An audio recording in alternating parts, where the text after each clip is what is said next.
Hello. Good morning, afternoon, and evening. It's Dee and I feel like I've been put through the mill. Thus, the stream change for today, because, you know, when you're low energy, what's better than just a game where all you gotta do is read in an engaging fashion?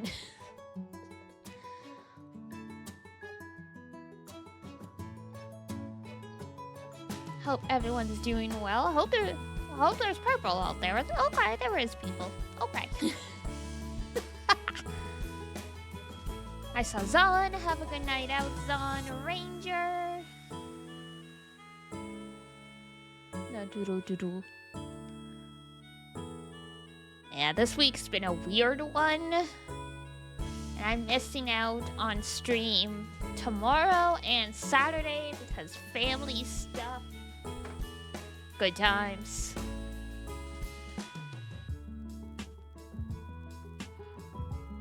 Excuse me.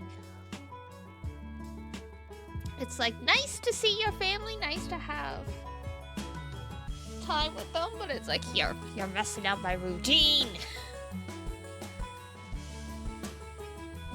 Diana doesn't do well when you mess with the routine.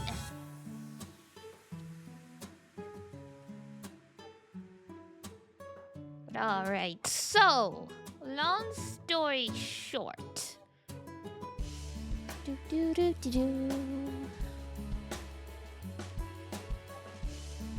Whoops, never mind. We good.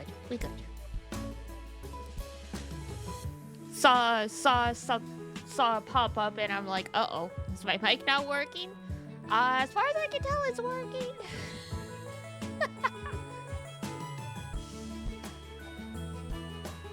I don't know, Zon is always really good about telling me if my mic's being buggy, but Zon is out tonight. Zon's got a life! So we're just gonna have to win it on our own, guys. We're on our own. We're on our own without a mod. Please don't set the place on fire. Yeah, so those who don't know, and I mean, those of you who aren't anime weebs probably don't know what UMINEKO is. So UMINEKO is a game by Ryu Kishinana. It's the same guy who made Higurashi. Now, Higurashi is the much more broadly known work of his. Probably because the murders in it are just so gosh darn disturbing. I've heard UMINEKO is apparently the better story, lore overall. But most people dig into Higurashi and then don't go on to the other games in the overall franchise. You're here? Hi, Ranger. I figured. I know people are there. It's that fine balancing act of like when my regulars aren't around, I'm like, well, I'm gonna assume people are here. I don't want to force people to interact if they're not feeling it. But sometimes it's hard to give a presentation to an empty room. It's like when you were a kid and you were and like your parents were like, "Oh yeah, we're gonna come to your school play or whatever," and you don't immediately see them in the crowd, and so you start panicking. Art, hello. We were just finishing up a call. How dare you have stuff you're doing when I'm streaming? How? Gasp. I'm kidding.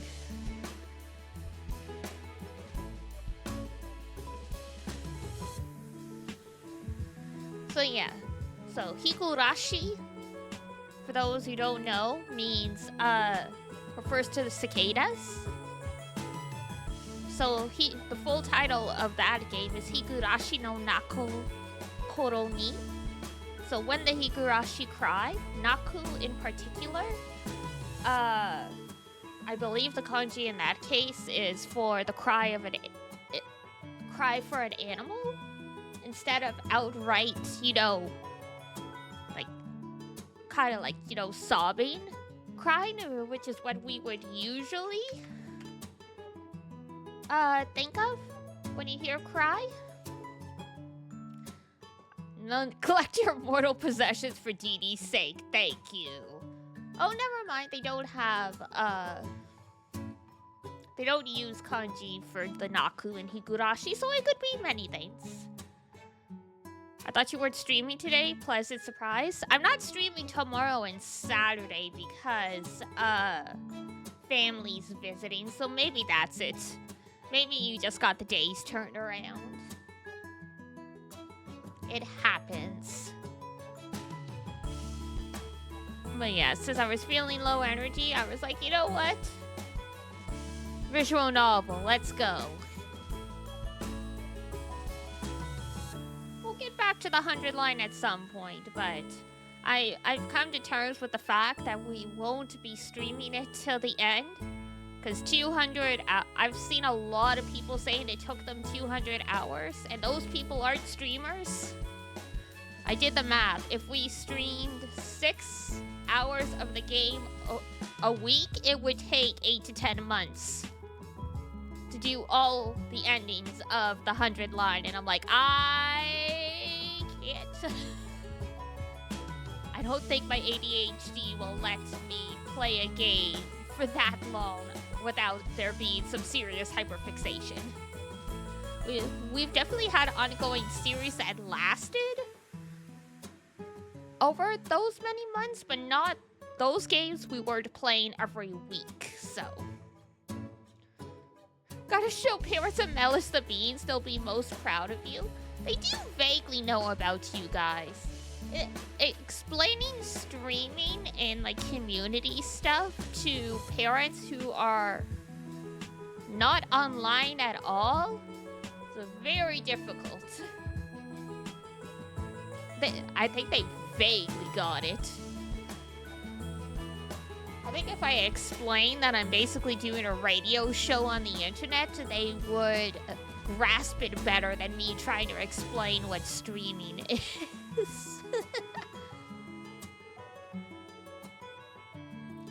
Like, it's close enough, you know. Because they never even listened to podcasts. Like, they never even made that leap. Like, they still, as far as I know, they don't have radio on in the house that often. But it's like, you know, they watch their TV shows. When they're traveling, sometimes we get radio or like, you know, old classic rock tapes, but they never even made the jump to podcasting, so. So what are we playing tonight? New game is. I explained it a little bit, but since some of y'all were just trickling on in, suddenly we've got Russian in here.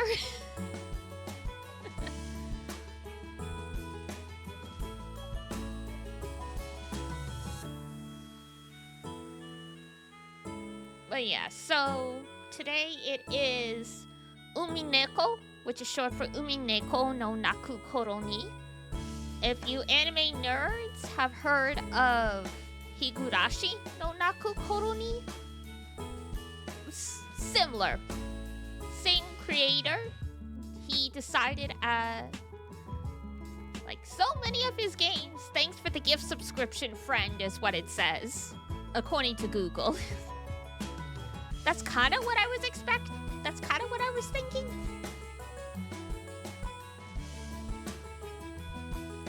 So yeah, while Higurashi no NAKU KORO ni is probably the more broadly known work by Ryukishi Nana,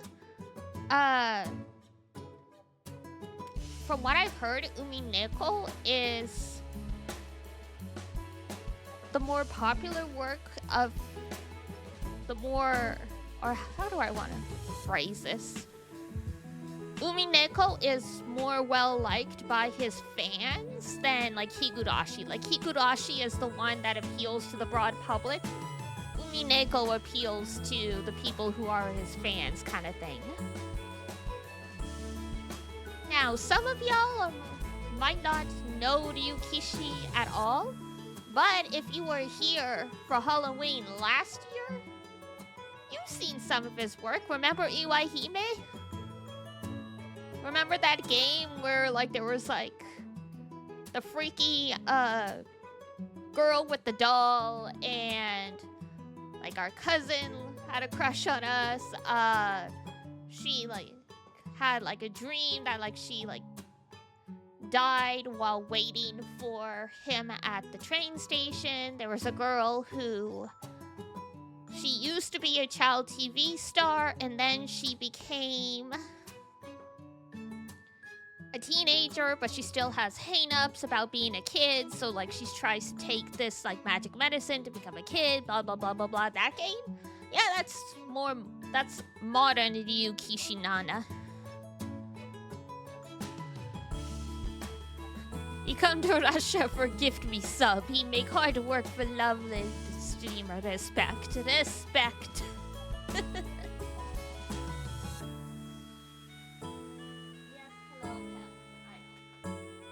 My cats are like, ma'am. So yes, today it is UMINEKO. So higurashi means cicada. So what higurashi no naku koro ni means when the cicadas cry. UMINEKO is a seagull. Literally means ocean cat. I guess because of how they, I don't know.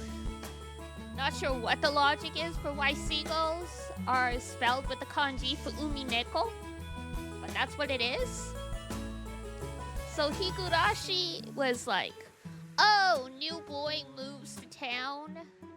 It's like a village in the middle of nowhere. Really weird stuff starts happening as they're preparing for the local festival. UMINEKO is, oh, it's a family reunion on this island. We're all rich, and then murders happen. So that's the gist of it. Hi, Zexu! Alright. Me? Am I okay?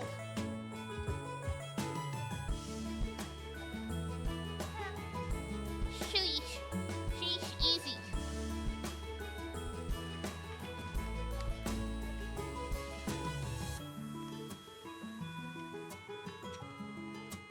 The cats are I don't think any of us are okay. Probably not. You know what? You're right. Dumb question. They say there's no such thing as dumb questions, but that was a dumb question.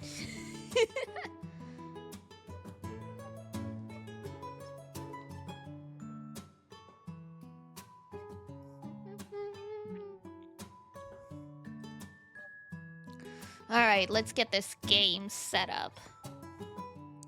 But how y'all doing? You just woke up? You had something that resembled proper rest? Good for you.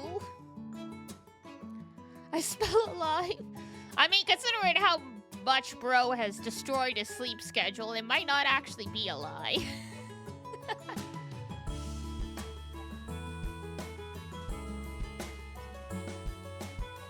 It might not actually be a lie.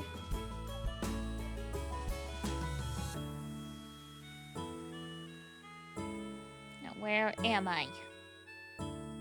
Here I am. It's an old game, so the aspect ratio is square, so I gotta shift things around a little bit.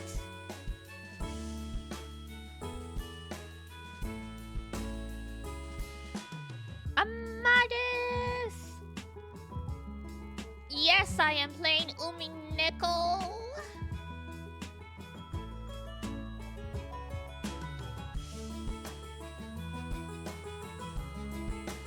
Hello, Pep. Are you gonna let me start, or do I have...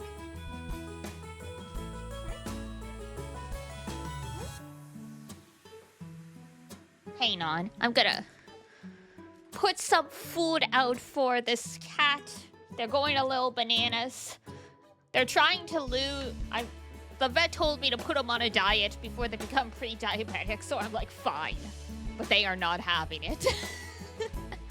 But yes, it is my first time reading UMINEKO. I can go into a little bit of my history with Ryukishi in just a sec. So, un momento, I'm just gonna throw some dry food out for this baby before she loses her mind. One sec.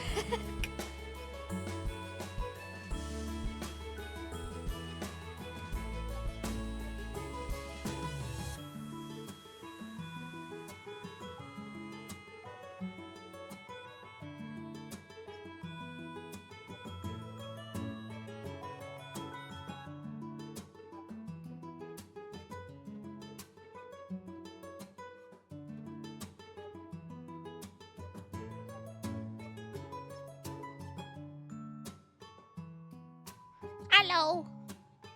Am I using Project UMINEKO to get the original sprites? I am using whatever was on Steam.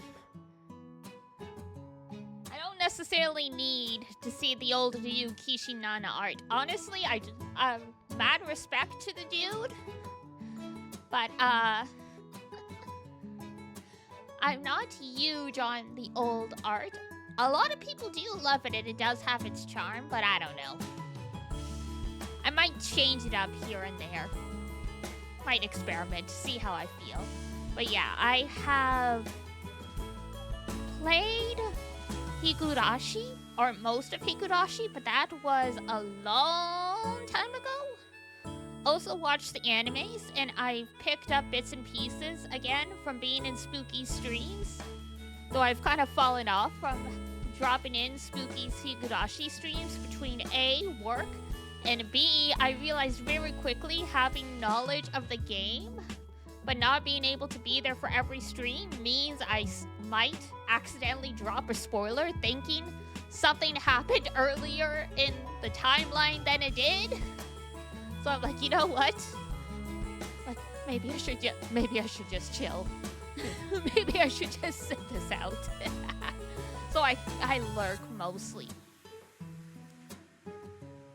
But otherwise, I'm good. Yes, thanks for asking, Ranger. So yeah, have never played UMINEKO.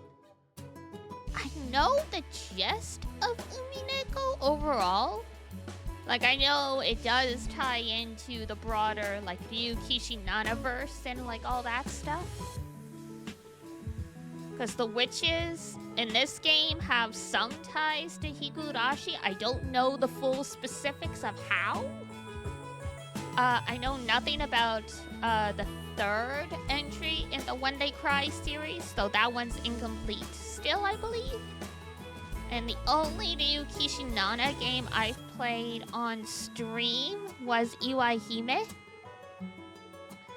which, like, we went through most of it last Halloween, and oh, that was the time. All the VODs are up on YouTube if you want, but that, I was like, oh my god. They gave Ryukishi a budget, and he just cracked his fingers. He's like, all right, I'm gonna break out the really morbid stuff. Like, wow, I never thought I'd see a game that made Higurashi look tame, but here we are. All right, let's get this. Hang on, headphones. There's not always a ton of audio with these things, but so English.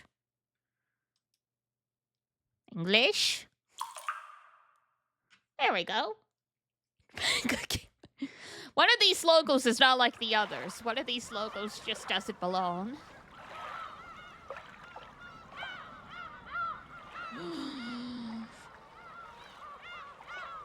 The UMINEKO are yapping. I'm interested to see if there's actually some some seagulls in this game, because there's definitely cicada in Higurashi. But, like, they are on an island, so, you know.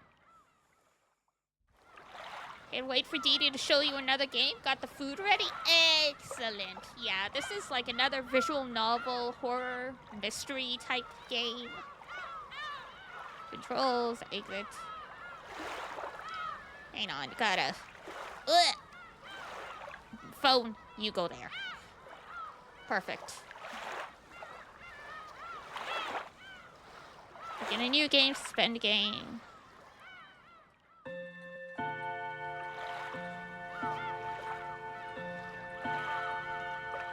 Is that a school bell? No, that's a clock tower, isn't it? Remove the lock on the episode. Ah. If you do not progress through the episodes in order, you will probably be confused and lose interest. It's like, listen, you really should do this in order. I mean, alright, if you exist. Welcome to Rokenjima. I looked up the kanji for Rokenjima. It means six houses island.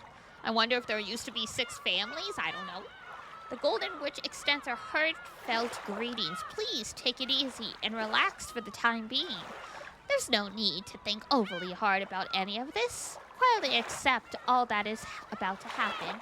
That is all that's being asked of you. The difficulty level is standard. You might as well at least start by taking the easy road. You mean there's a hard mode?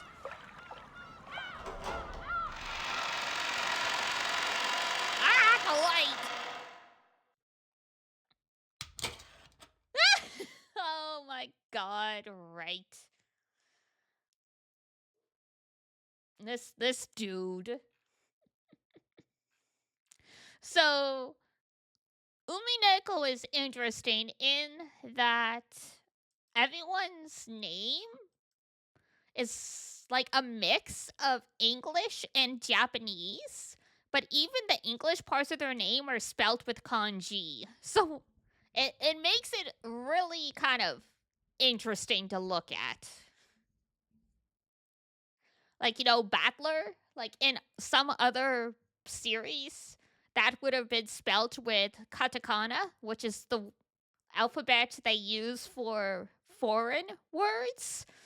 But it's actually spelt with kanji. Like, they just found kanji that matches the sound, and they use that. So, very, very interesting. And the new function, tips mode. Tips mode? I remember that from Higurashi, in the middle of the game at any time. A right-click with the mouse will open up the tips mode. Here, beside the save and load functions, you can view character profiles and more. Additional information will be added as you progress through the story. Probably a good idea to take a peek here every once in a while. Yeah, I know Spooky goes through all the tips sections at the end of, like, every stream. So, here we go. The story is very obviously fictional and fantastic in nature. Any resemblance to existing individuals, organizations, locations is entirely coincidental. I like how they put this as obviously fictional. Come on. Oh, shit. We starting off with a murder already? Sorry, the game was kind of loud there. Hopefully that's better. Again. So you still haven't overcome your love of alcohol? UMINEKO! The old physician let out a sigh as he removed the stethoscope. UMINEKO OST is goated? Yeah, there's definitely some very strong string orchestra here. 2 elderly men could be seen in the dimly lit study, which was filled with dust and a sickly, sweet stench. In the corner of this room, which was much larger than what most people would call a study, was an expensive-looking bed, a man undergoing a medical examination, and a physician conducting it. There was also what appeared to be a servant watching over the whole scene. The bottle is my friend. Is it your only friend? I had many friends. Oh, what's Shunli's line? Osmanthus wine tastes the same as I remember, but where are the friends with I used to share?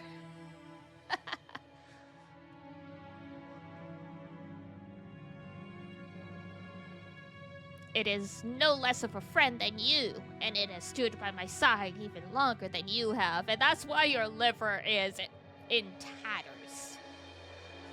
As the man baring his chest with the stethoscope rearranged his clothes, he spoke unapologetically. Kinzo-san, your body only appears to be well thanks to the effects of the medicine. However, if you continue to drink such strong spirits, the treatment will become meaningless. Trust my judgment. Refrain from drinking. So easier said than done to fix an alcoholic could just say, just don't do it.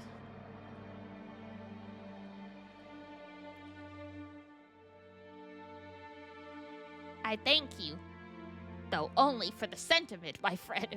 Bro's like, if I'm gonna die anyway, might as well go down doing what I love. And he drinks the whole bottle of rye. Genji, another glass. Water it down slightly. That way Nanjo can save face. How considerate of you, thank you. The name Nanjo always makes me think of the Persona franchise.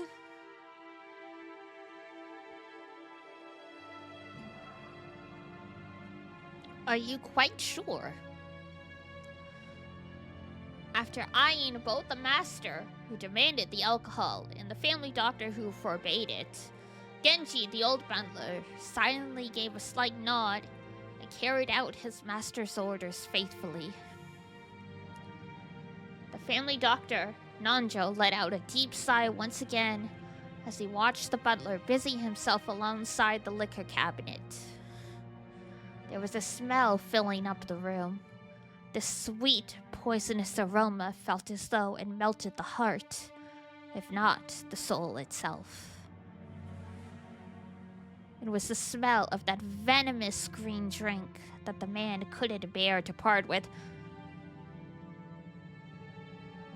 Is he drinking absinthe? That's insane stuff if that's what he's drinking. I can't think of any other alcohol that's green. Because usually alcohol's either white, red, or like brown. Nanjo, you are my close friend, and we have known each other for quite a long time. I am deeply grateful for all that you have done to keep me alive this long. I have done nothing. After all, you never listened to my advice as your physician. Nanjo did say he was drinking strong spirits. You know, I guess you're right. In which case, congratulations on making it to old age. I've never had absinthe, but I have heard, like, people literally go bananas on it. Because it's just so strong and they don't, like, give themselves an appropriate amount.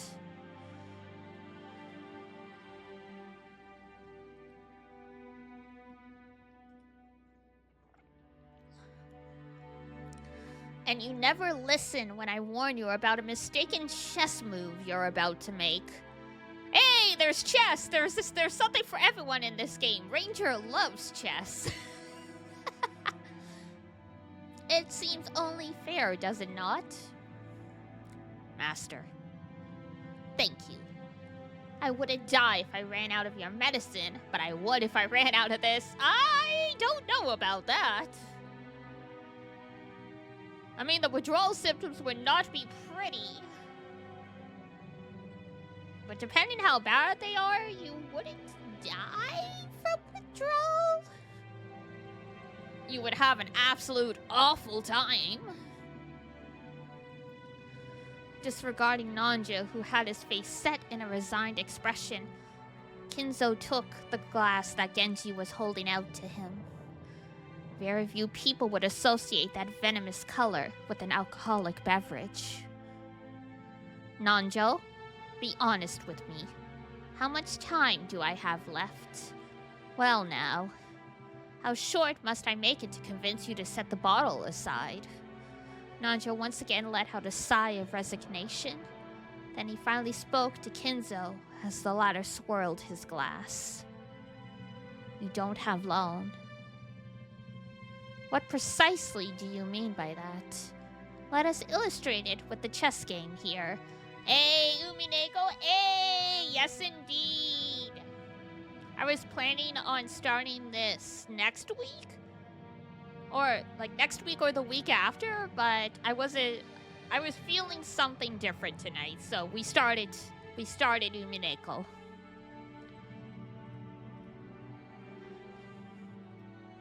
You have very nearly achieved checkmate, but you have not yet cornered my king. Nanjo's gaze was directed at a side table with a massive chess set placed on top of it. Judging by the positioning of the pieces, the game seemed to be entering its final stage. Black's rook and bishop were cutting deeply into enemy lines. White's king had already been castled and cornered, so that even an amateur could see that the match would reach its conclusion before too long. Every time Nanjo came to give a medical examination, both of them would make a few moves. Nanjo was hinting that Kinzo would most likely fall into his eternal sleep before this game could be concluded. These were less the words of a physician than they were the words of an old friend. Were you a normal patient, I would recommend that you write a will at this point. And what is a will, Nanjo? I don't know! What is a dream? What is an inheritance? You don't care about anything but yourself, so whatever, don't leave a will. Who cares? Goodbye. Handwritten instructions to the vultures on how to devour and scatter my corpse? He was a real family man, wasn't he? God. No, not at all. As the word suggests, it's a way for you to record your will for later generations. It is far more than just a means to divide up your inheritance. Knowing his kids, do you blame him? I don't know much about the characters in UMINEKO, honestly. I know a little about Beatrice and, oh, what's her name? Maria, but that's about it. But yeah, I mean, I guess if you have 16 kids and you have a father like this, no one's gonna turn out good. Oh. And apart from the division of the inheritance, what might I write of? You might write of your regrets, or matters you have left unfinished. No spoilers, that's true, no spoilers. We should pin that. Most moonbeams are great, and I don't think most of y'all, a good chunk of you haven't played this, I'm sure, based on what I know about y'all, but better safe than sorry. Things you want to pass down to others, or merely matters you wish to communicate. Anything you want. The whole family's got to get together and read it. You might as well tell them how you really feel. Huh. Things I want to pass down to others, or matters I wish to communicate. Ridiculous. Ushiro Miya Kinzo.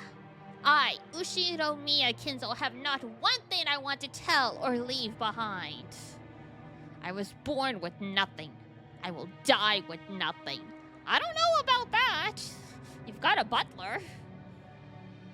There's nothing I wish to leave to my foolish children. It's a classic, so I figured you'd played it. Shockingly, I have not. I know Higurashi quite well, but not UMINEKO. For whatever reason, I just never got around to it. Yeah, I've watched most of Higurashi. I don't know all of the past/endings, just like the overall gist of it. Because I watched the first 2 anime, I think, back in the day.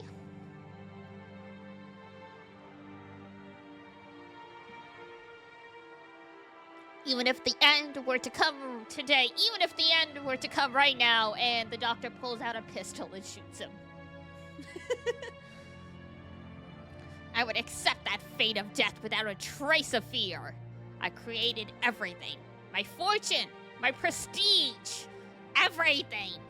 Those were built up by me, and they will be lost along with me. Bro does not give a damn about anyone. There is nothing I wish to leave behind. Nothing! After I'm gone, I care not if it all goes to waste. I desire no tomb, no coffin. Those were the terms of the contract I made with the witch. Bro, what did you do? When I die, everything will be lost. Oh, sir. Sir, what have you done?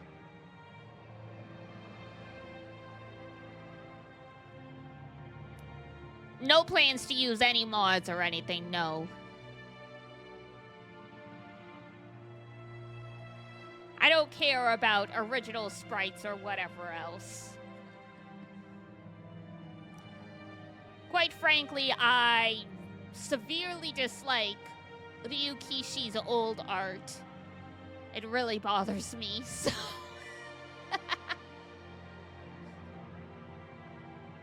Just a little contract with a witch, nothing suspicious. At least it's not Cube, right? Right? The old art is so funny but sharp in a way. It is. It has its moments where it was interesting to see. But overall, it's cute. I've heard a lot of... See, that's the thing with the Ryukishi's old art. It's very polarizing. You either adore it or you loathe it. Like, there's no in between. The big UMINEKO mod also comes with the PS3 sprites? Maybe. We'll see.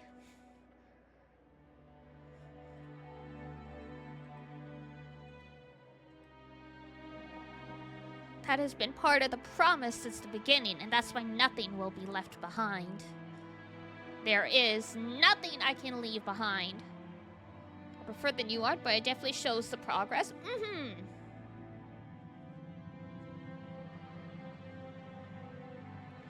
I mean, that's the thing, right? Like, I don't like Ryukishi's art, but considering, you know, he did it all himself, I'm like, mad respect. I'm like, I couldn't draw nearly that well to be able to make a game with, like, enough, like, sprites and stuff. Like, so this is purely from an aesthetic standpoint. Like, he made all these games and he sold them for very little profit at Comiket. So you can't fault anyone for doing what they had to do. Mods also have voice acting as well. What, you don't want to listen to me read? Terrible. After reaching a furious crescendo, Kinzo suddenly slumped over. His expression was limp and feeble, as though an evil spirit had possessed him and then left. Nails people doing not what I meant? I figured, I'm just teasing.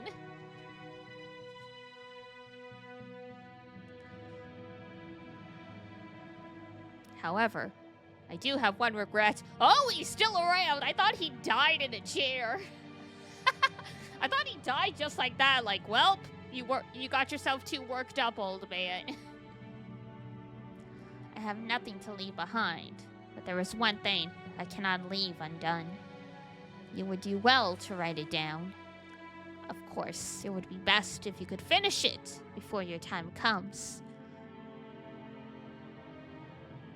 However, even if the worst happens, those who come after you will carry it to completion. You must leave behind your regrets so that they can be resolved, even if you are unable to do so yourself. That is the purpose of a will. When Nanzo tried to gently pat Kinzo's shoulder, the dying man flew into a sudden rage and batted away Nanjo's hand. It's useless! Useless! Useless! must be done while I still live. At the moment of my death, my soul will be devoured by the demons of the contract and wiped out of existence. For me, there will be no peace or another world after death. That's why everything must be completed before I go. That's why a will has no meaning for me.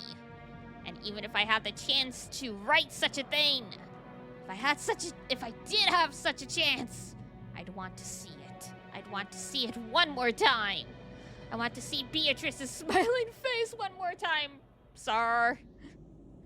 The green drink's kicking in. Oh yeah, the alcohol's got him. Oh, Beatrice, why have you resisted me for so long? She just doesn't like you, bro. Get over it. I'll return everything you have given me. I am prepared to lose everything. So please, show me your smile just one more time. Beatrice, I beg of you. You must be able to hear my plea. That's the kind of woman you are. The kind of woman who can hear anything and everything, no matter where. I beg of you, show yourself to me. You're here, aren't you? You're standing there, invisible, listening to every word I say. And even now you're mocking me from somewhere in this room, aren't you? Please appear before me once more and smile, sir.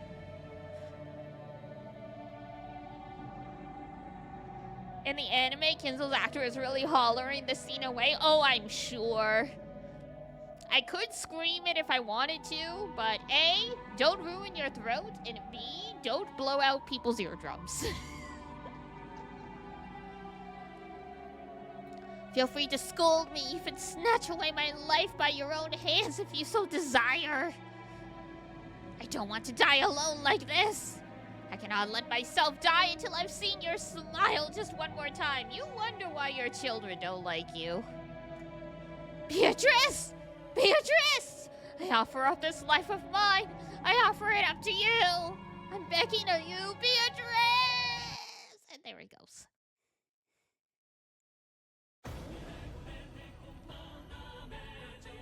Yo! He down bad, he sure is.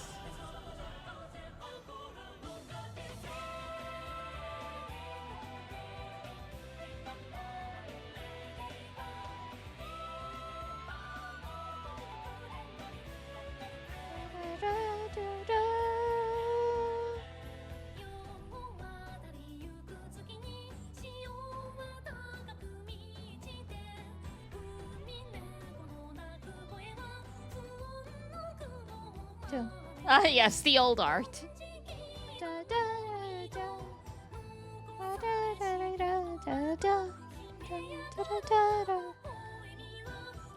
Older art, but not like the ancient art.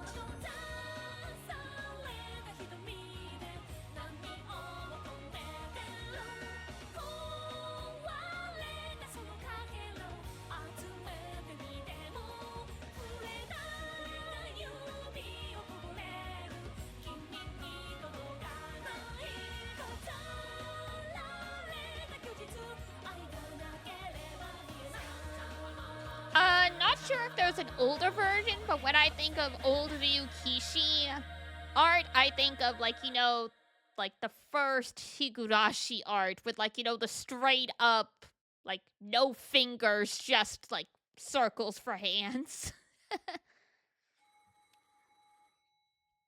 The first day, October 4th, 1986.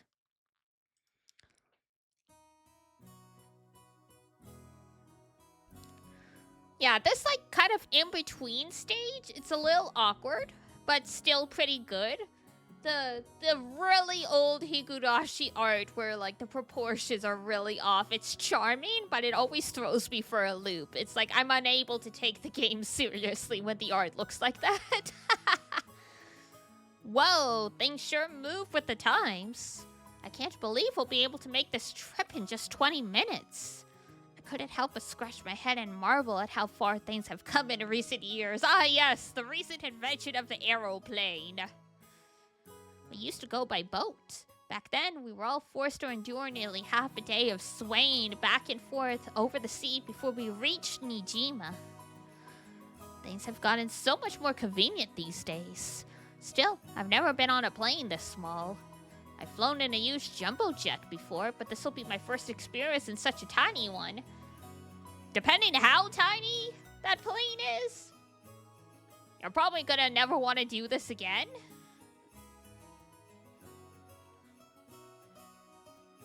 They got them yaoi hands. They do have the yaoi hands.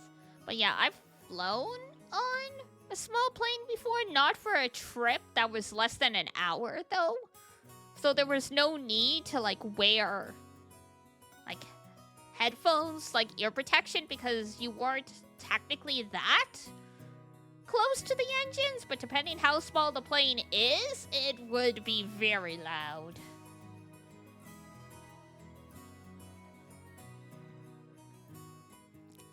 It's gonna shake, isn't it? Ooh, it's gonna shake! They say smaller boats shake more than big ones, so I guess that same rule also applies to planes. Ah, just spare me. Oh, hello there. Don't worry about it, Battler Gun. Battler's already battling. It shakes much less than that boat did. People talking mid-helicopter ride gets me too, just good luck. Yeah, unless like you actually have like microphone and stuff like that, like you don't stand a chance of being heard. Ah, is that you, Georgianiki? This is so weird seeing the English, like, quote-unquote English names with, like, the Japanese, honorifics.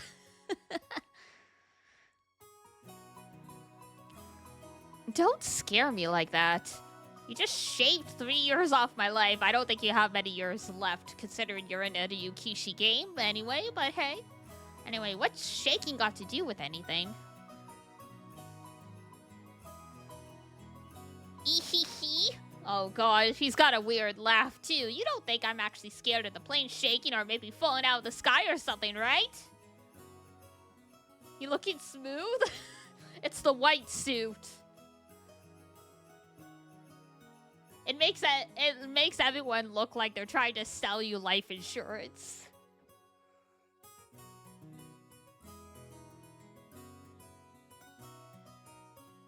Oh, of course not. My mistake. I see you changed a lot since we last saw you. After all, it's been 6 years since then. You're not a kid anymore. And here you are, old enough to smoke and drink. I've got no interest in smoking, but I've always wanted to try some booze. Well, if you've got your dad's genes, I bet you can hold your own when it comes to drinking, right? Well, I usually drink for business rather than pleasure. It's pretty hard to do business in Japan without it. God, the drinking culture. Oh boy.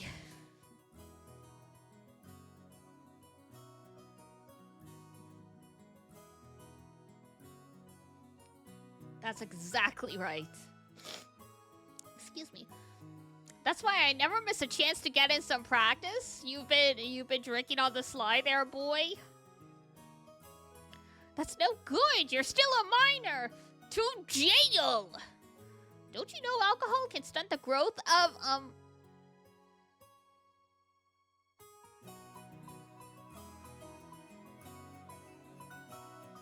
stunt the growth of what? I'm tall enough already. Okay, fine. I was like, I'm like, height? Apparently that's all it was. In fact, it'd be easier to find clothes if I shrunk a little. I puffed my chest out proudly. True, this is Japan in the late 80s. Humanity has been growing progressively taller with each generation, but in the 80s, I think it would have been quite rare to see anyone over like 5'7". Until I hit my growth spurt, my height was below average in my class. But then I grew and grew, and before I knew it, I'd passed 180 centimeters. Boy, you are a giant in the 80s. He's more than just finding clothes. How's your back? from what I've heard from people who visit Japan / live there, everything is lower because everyone is on average shorter. So people are like, my back hurts just from washing my face because the sink is so much lower.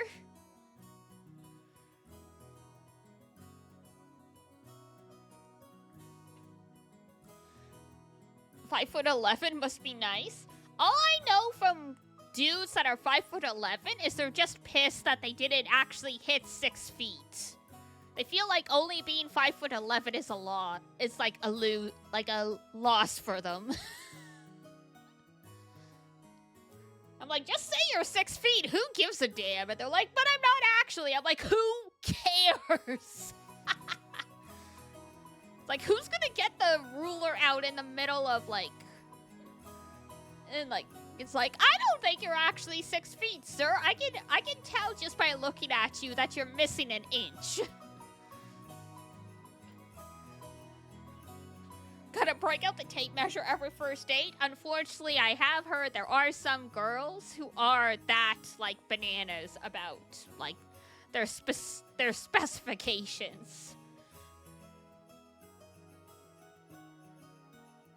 I guess all that muscle training, the shady mail order performance enhancing drugs.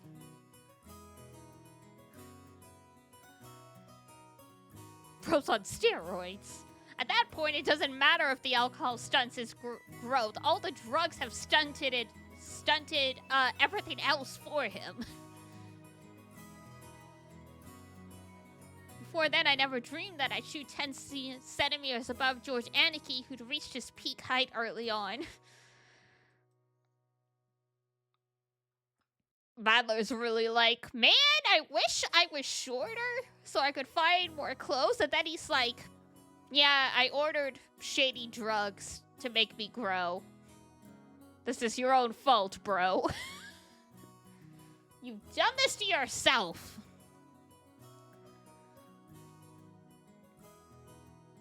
Damn, I'll bet my relatives all say, look how big you've grown, Battler Town, or something. It's all so embarrassing. Well, you're gonna miss all that embarrassing stuff when everyone in your family's dead. I wish they'd just give me a break. Anyway, my name, Battler. Well, it's pretty damn weird, don't you think? I sure do!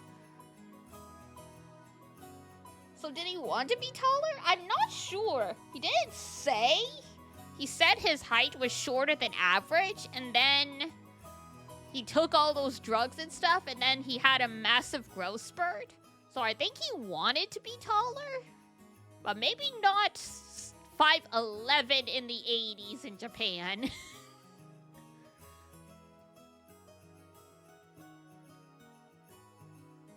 I've gotta wonder what my parents were thinking when they named me that. I mean, you've got a cousin named George.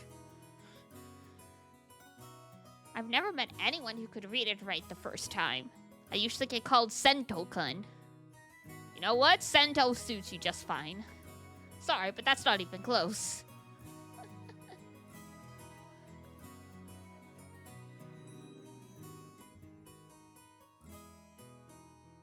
At least George can be Joji. Yeah, it's all in Japan, but they have a lot of European vibes and names. Yes.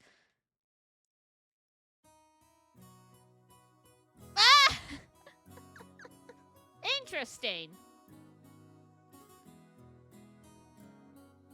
So I can actually read this kanji.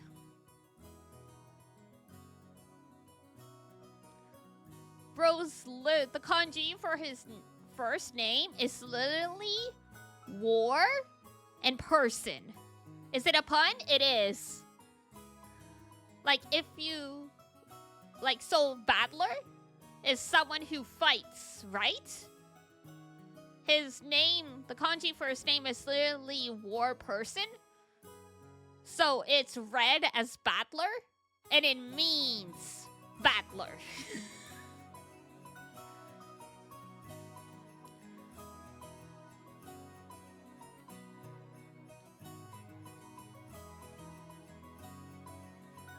Ushiro Miya, they use different kanji, but Ushiro usually means behind. So it would be behind the shrine. Parents patting themselves on the back for that one, yeah. Because everyone in this game basically has kirakira names, which is, you know, names where the kanji was picked for, like, aesthetic or, like, a meaning. But, like, the reading is weird. Like, the most famous example that's relevant is, like, the characters in Oshinoko, like Aquamarine and Ruby. Like, their names are spelt with kanji. But, like, obviously Aquamarine and Ruby are Japanese names. So everyone in this game has, like, the frickin' kirakira names. So you can all tell they're rich people just based on that. So rich people being quirky. Correct, you got it. Like, the first example I saw of a kirakira name in real life, I read an article way back when about a model who named her son after Ace from One Piece. So it was pronounced Asu. But, like, you know, it used some, like, crazy kanji. Can you read it right? Well, now I know how.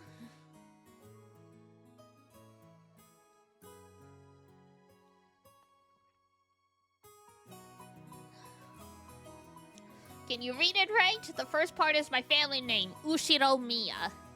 That's a fairly plausible Japanese pronunciation so far. The problem is my given name. Yeah, the U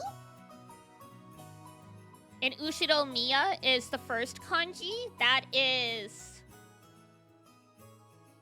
left.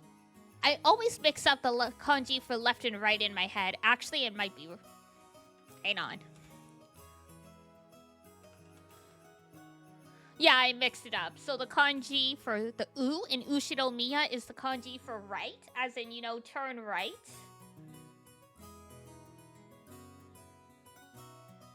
And then, so the second kanji is Shiro. That's,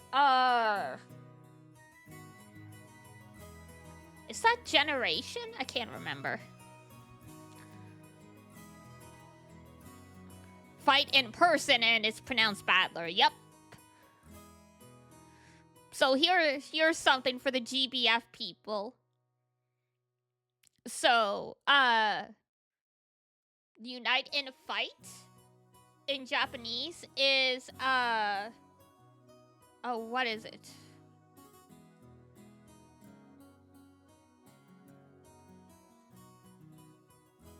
Because it's Sento, something like that. Like in Sento, in that particular case, or Senno means, like, you know, ancient battlefield kind of thing. So that's how, like, I looked at it and I immediately, I'm like, I know what this is. Put it all together and you've got Ushiro Miya Battler. Pretty crazy, right? It's crazy enough that my parents decided to call me that. But it's even more crazy that some government worker let them make it official. I mean, as far as my understanding is, unless it's on a banned list, they can't say no. Both groups are at the top of my must-kill list. Just legally change your name.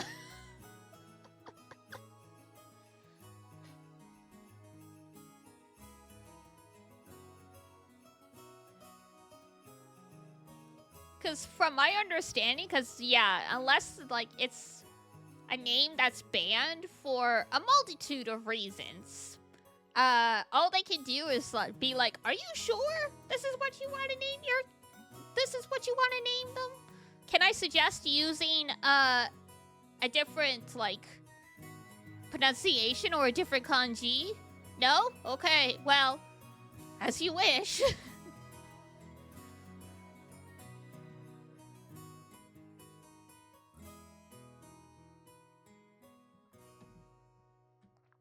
Because, I mean, like, frickin', Elon Musk managed to name one of his children, like, just a string of, like, alphanumeric characters. Like, unless it violates a rule/law about, like, hate speech and stuff like that, there's not a lot a government worker can do to deny a name on a birth certificate.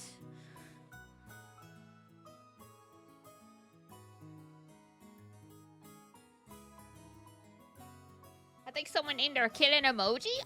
Yeah, I wouldn't be surprised. Because that's the thing, right? The laws haven't really caught up with what some people are doing. So it's like...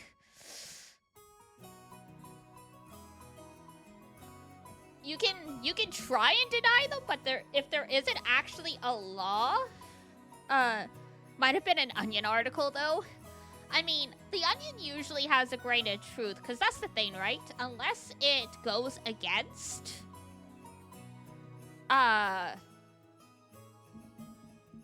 like, unless it gets caught by profanity filters or, like, some other rule, then there's nothing that can be done. And even then, there's exceptions to the rule, because I think... technically, like, you're not supposed to name your kid after, like, a religious, like, figure kind of thing. But, you know, Jesus is a common Hispanic name. So it's like, he's not technically named Jesus, it's Jesus.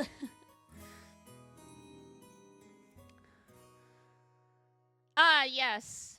Joji. So this one, the second kanji for G is I think that's for healing.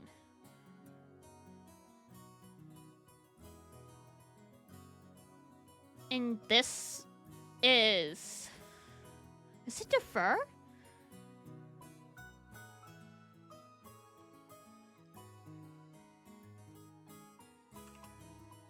We're testing all of my kanji practice.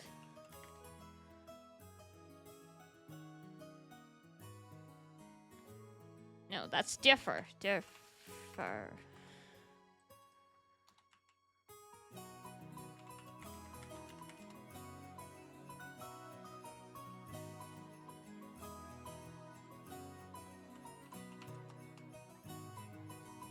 Not that one, not that one, not that one, not that one.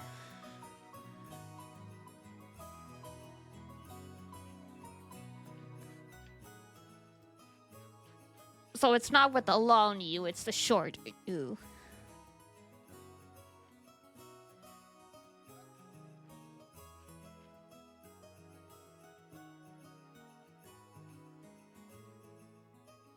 And they might explain it anyway. Good practice either way, yeah. This is just me trying to remember off the top of my head. Because it's one of those things where it's like, I recognize the kanji, but it's like, oh shoot, what does it mean anymore? I need to do more reading in Japanese, so like these actually stick in my head better. He's 5 years older than me, so he must be turning 23 this year.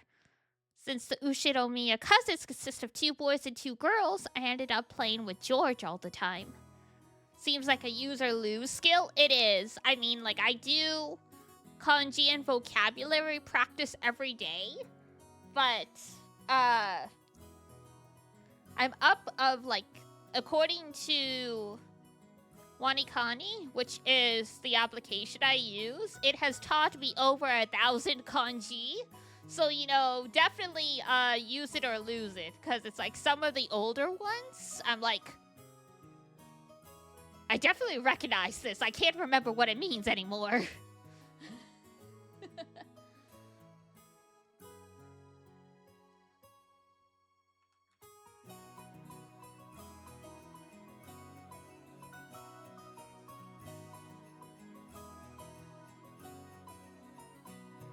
And that's the thing, right? Some kanji ends up being more commonly used than others.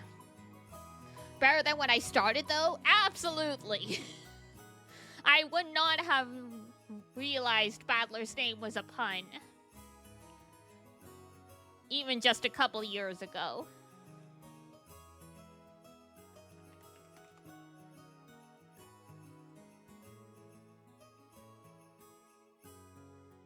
Alright.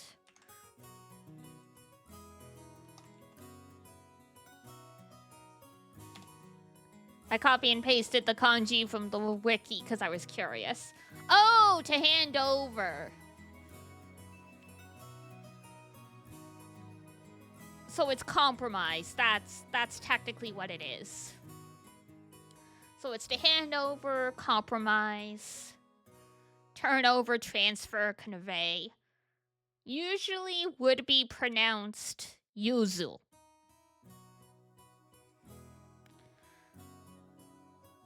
Yeah, it's either jo or yuzu usually, so the verb is yuzuru. But in a word, it would often be jo. So like jo yo is like transferring something.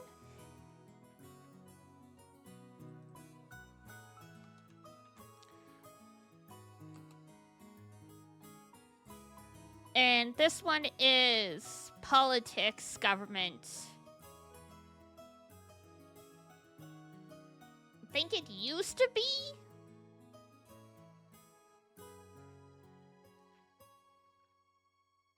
To get better, to recover, all that stuff, so. Sort of exchanging, yes, like transfer, like one of the examples they used in the dictionary was my uncle transferred his card to me. Like that kind of transfer. So I was right. The second kanji does mean heal, so I got half of the name right.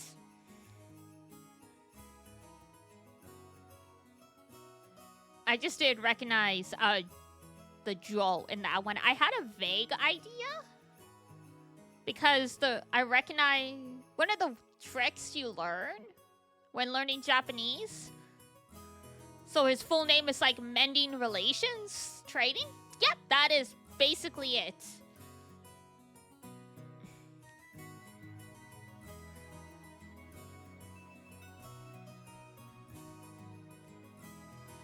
And because I've always thought of him as a big brother, I still call him Aniki today. Whoa, Battler-kun, look how big you've gotten. You know what they say, leave a boy for 3 days and you'll hardly recognize him. It must be in his blood. Rudolph wasn't that tall either until his high school years. Oh, Rudolph. Perhaps people end up taller if their growth spurt comes late. Nah, it's nothing special. What were you saying about the learning of Japanese? Oh! One of the things you learn is the radicals. Like, because you can break up a kanji into different parts. And usually you can group kanji based on their radicals, and they will have very similar meanings. Like, if a kanji has the radical for tree in it, it's gonna almost always have to do with trees or plants or stuff like that. Like, even the kanji for book has the radical for tree in it because, you know, paper's made from trees. Like, water is in for bodies of water. Yep, rain is in the rain is in for almost all weather phenomenon. Like rain, snow, frost, mist. So when I was trying to figure out Georgie's name, I was looking at the radical because on one of the radicals in the Jo kanji is for talk or word. Like, it's literally like the kotoba is what it would be read as if that radical was on its own. So I'm like, it's got something to do with like talking or whatever. So then when I looked up and it was transfer, I'm like, okay, I guess. Like, I was sort of barking up the right tree with, like, you know, like defer, like, you know, deferring a decision kind of thing.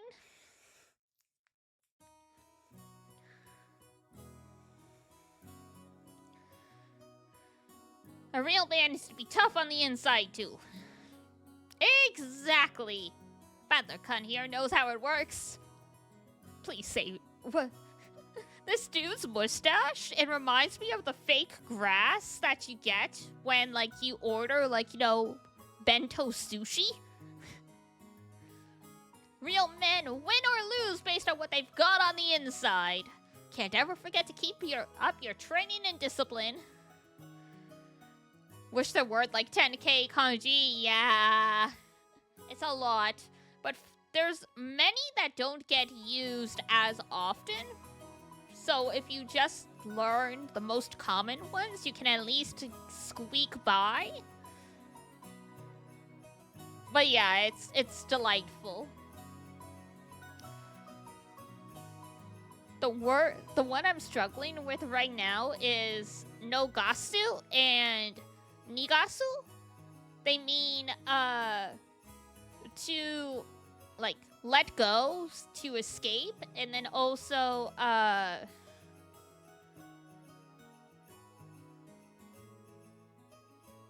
is there another meaning? I think there is, but yeah, the point is the kanji is identical in both cases, but because it's the ga, like, so it's nigasu and nogasu, because of like the other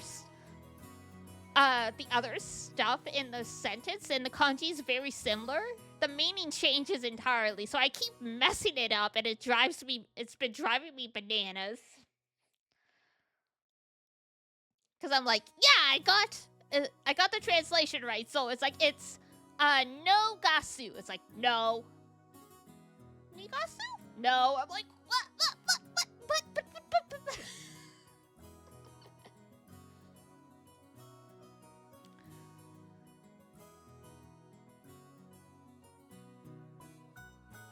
And then there's like some other ones I'm like, if you don't think up some mnemonic device for it, like, you will never remember.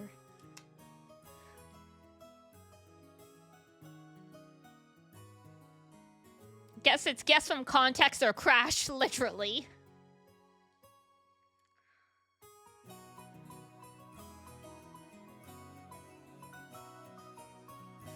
Because, like, there's different words to praise for someone and, like, to be proud of them. And, like, one of the words is, what is it, tataru? And I'm like, I have never heard tataru used anywhere. And then there's, like, one, it's like chanting. Chanting's different than singing, right? So singing is, like, utau. But chanting is tonaeru. And I'm like, the only way I can remember this is tone. Because, like, it's got something to do with music. There's just so much little stuff like that. I'm like, if you don't think of some weird mnemonic device for it, you're not gonna remember it. Like, there's one kanji that I learned recently that I have a really hard time remembering when I look at it. But once I remember either the pronunciation or the meaning, the rest of it comes. Because it's the kanji for humiliate. And how is it read? Joku. So you humiliated someone by treating them like a joke. When I run into those kanji, I'm like, whoever made these had a sense of humor. Like, you cannot.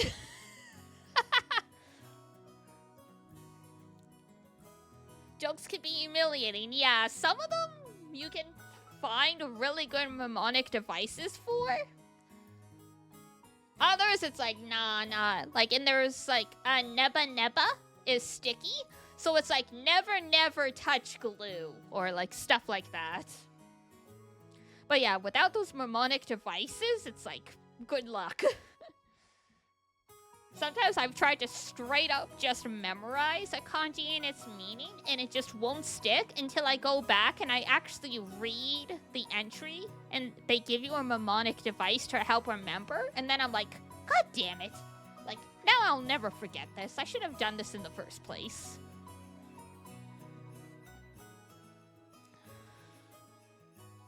You gotta do that. Wait very alertly for the perfect moment and strike.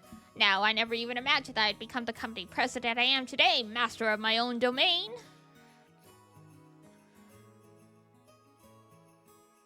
Yup, to think I've come this far after starting out penniless and ruined. It really does help memorization a lot, it sure does. Hideyoshi, bro actually has a normal name. That is crazy. Why does he have a normal name? So, the Hide is Shu, like, which is like excel, and Yoshi is good. Like, morally good kind of thing. Or also luck. He's the husband of Dad's older sister. In other words, we're not blood related. Oh, he married into the family. That's why he's got a normal name.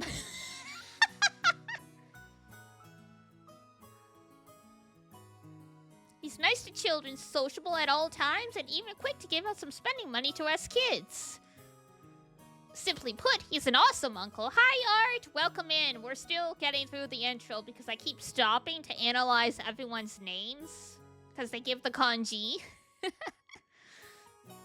He speaks in an odd and very noticeable Kansai accent, but he's actually a natural-born Kanto man. Oh, he's putting on a show. Apparently, impressions are everything in the business world. How's it going? It's going! So speaking in a different style than other people is an act that makes him stick out more. However, I hear he gets embarrassed when talking within earshot of a real Kansai person, so he switches back to standard Japanese. Yeah. It's like putting on a fake Southern accent and then being shy about it when an actual Southern person comes around. I don't really get it, but he's definitely an interesting person. If only you weren't so quick to brag about your life story. Andy's got a tattoo. That's crazy. That's enough for now, I think. I'm sure Battler's getting tired of it. Aren't you? No, not at all. Nothing wrong with that. I think it's pretty cool for a man to have some stories he can brag about. I don't have anything like that at all. Oh, really? I'd imagine a man with your looks would leave girls crying left and right. I can't believe you have nothing at all to brag about. Shots fired! What? You're joking, right? Of course nothing weird like that's ever happened to me. Heck, I wish it would. That's not a good thing. Come on, you aren't fooling anyone. You must tell your aunt all about it later. After all, nothing of the sort ever happens to George. Mother! Shots fired! Oh, her name is also like a kirakira name, but hers is much easier to guess than Battler's would be.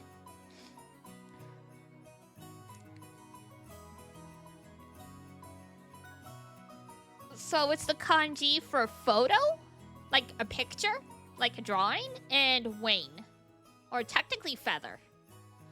So it'd be eba, but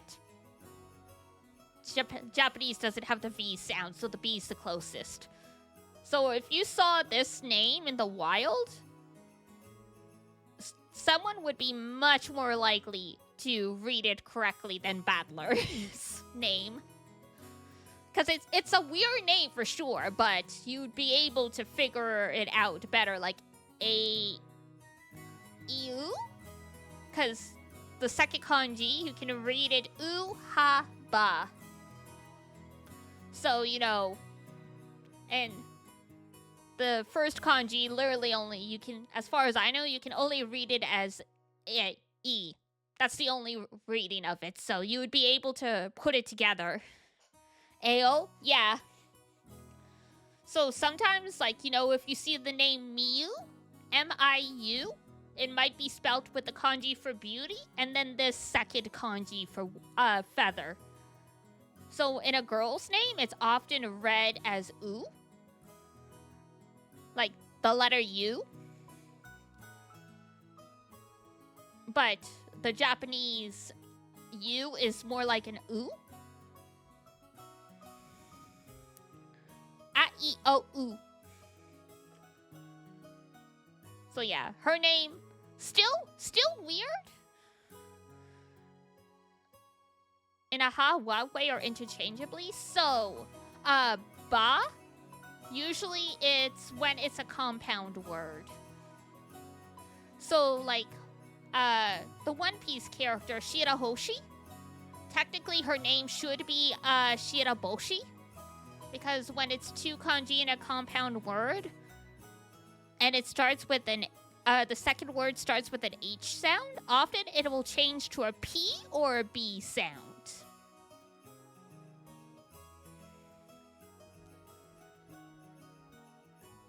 So you could argue it would be ha, but more likely it would be ba.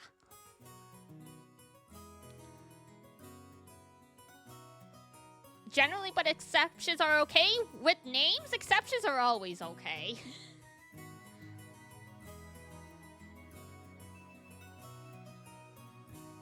With names, anything goes as long as it's legal. As long as it's not like a banned word. So yeah, so far she's got the most easy to read name. The easiest to read name is, I think there's a character named Maria. That's like a decently common Japanese name now. So no one would get that wrong unless the kanji is really freaking weird.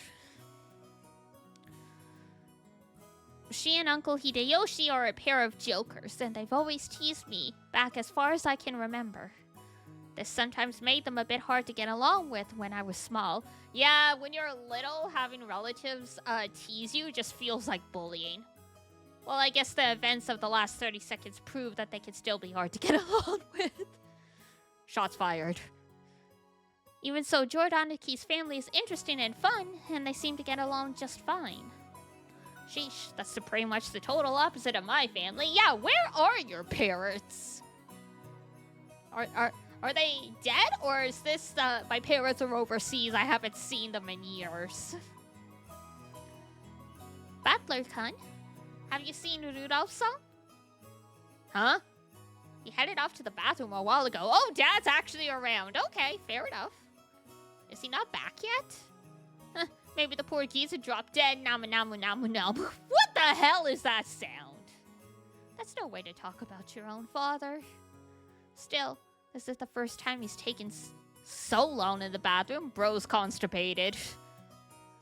Yeah, the guy's always been that way. Does he really have to take a magazine with him every time he needs to take a dump? Bro's constipated. Yo, don't say that! Oh, you don't need to worry about that at all.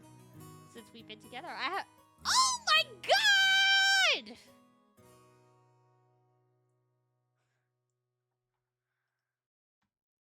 Don't... Why would you tell your son that?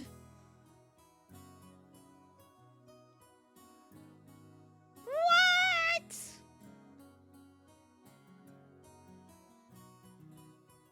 This family is... Based mother? I don't know about that.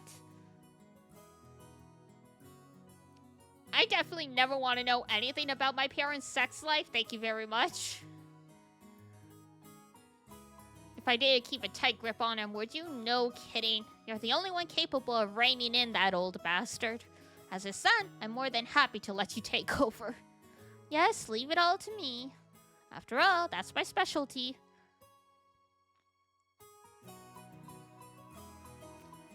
Whatever floats their boat. Oh, for sure. I mean, my personal preference would be I wouldn't want to know. But if he's cool with it, then, like, whatever. This woman is my father's wife. Her name is Ushiro Miyaki... Oh, Kirie. That is also a normal name. But they spelt it weird in English. Because Kirie is a perfectly normal Japanese name. but for whatever reason, they decided to spell it KY instead of KI, which is what the normal translation is.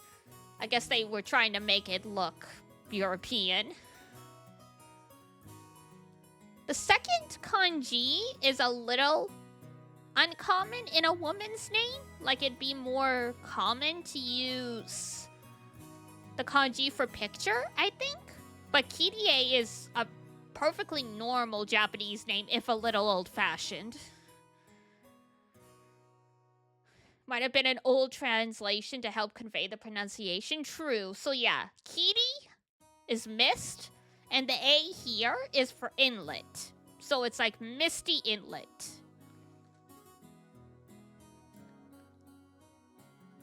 So it's actually quite a poetic name, if you think about it.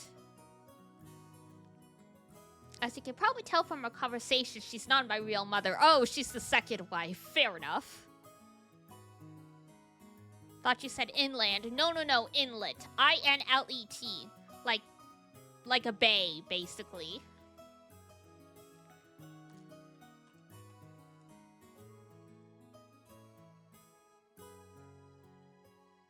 Like, EDA is like an inlet, a cove, so.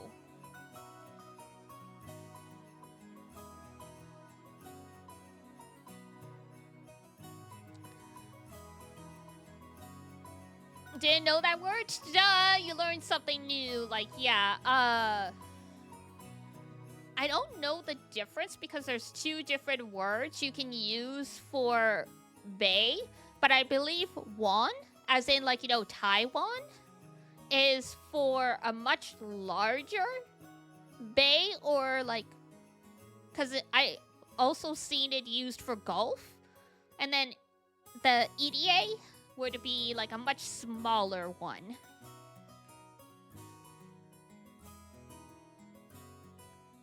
So like the Bay of Tokyo, I think, is Tokyo EDA.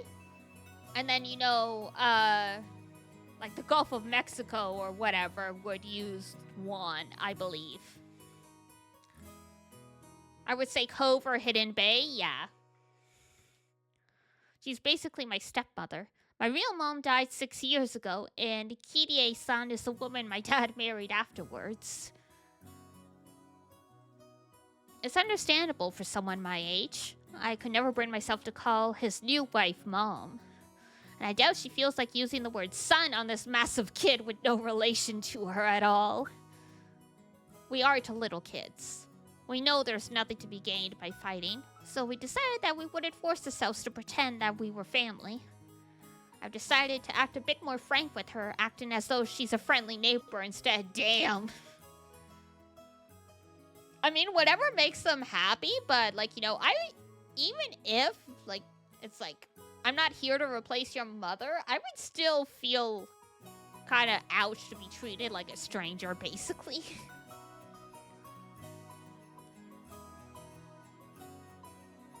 It's much easier if we just keep a little distance instead of forcing ourselves to act all close and making each other uncomfortable. Depends when he remarried?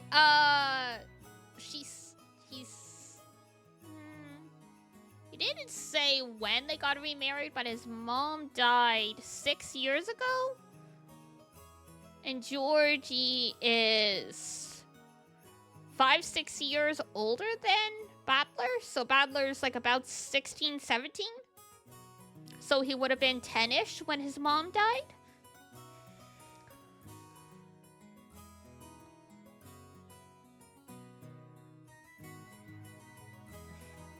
Then just when we were bad-mouthing Dad about being in the bathroom, the man himself came back wiping his hands with a handkerchief. Oh, in his teens? Well, like his pre-teens, yeah, depending. They did say when his dad got remarried, just when his mom died.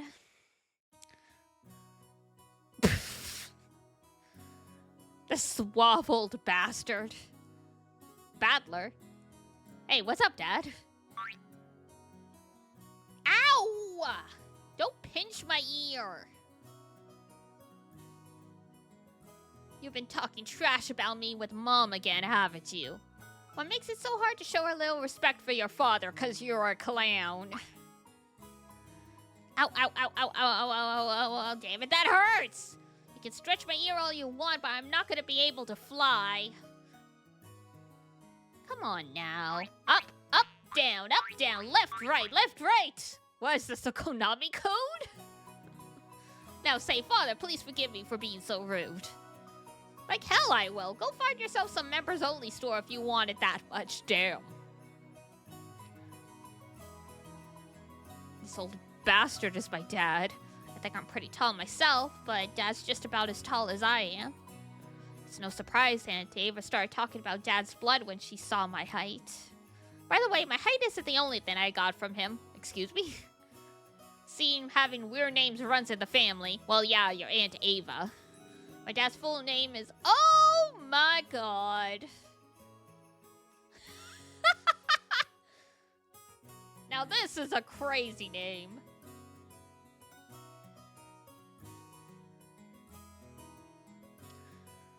So the fu part, the third kanji, is for father/husband. The ryu is for... Is that study? Nope, that's not heaven. If it was heaven, there would be a line at the very top. It would have like a hat. So like that second, the first line would be on top. And that second line wouldn't be there if it was heaven. It's the kanji for husband.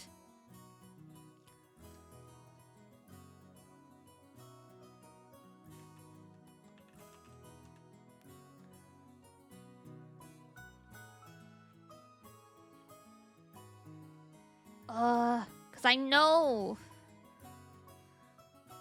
Because the first kanji is ri, and it has something to do with school. I just can't remember what. It's been a while.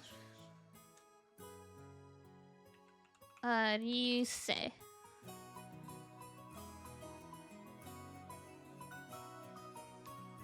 What is it?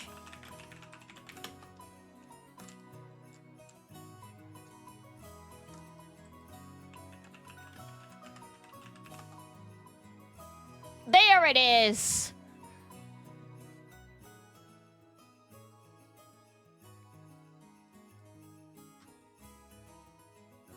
Okay, so it's technically retain.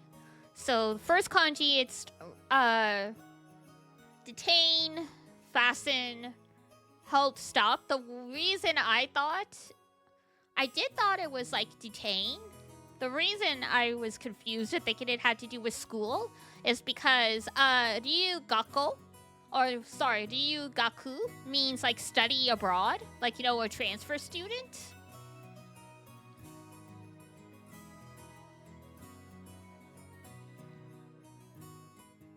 And this one, ryudo.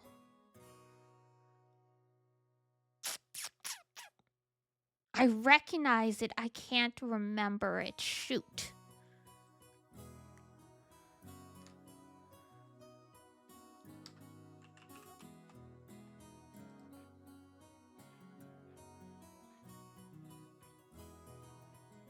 To the wiki, because it's gonna bug me.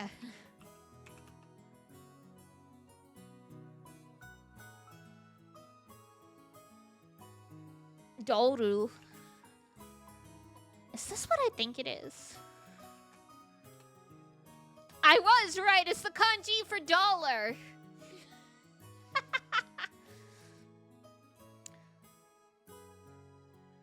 So his name, you could basically interpret it as like keep a rich husband. I thought it had something to do with money. I couldn't remember that it was actually dollar. So it's like retain, dollar, husband.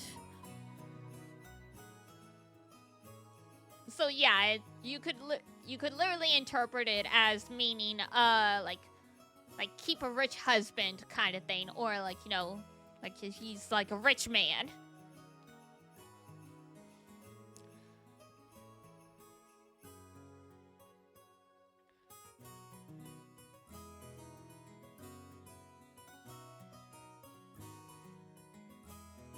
Yeah, apparently, it's apparently per the dictionary, it's very rare to see this kanji because it's usually just written using the kana.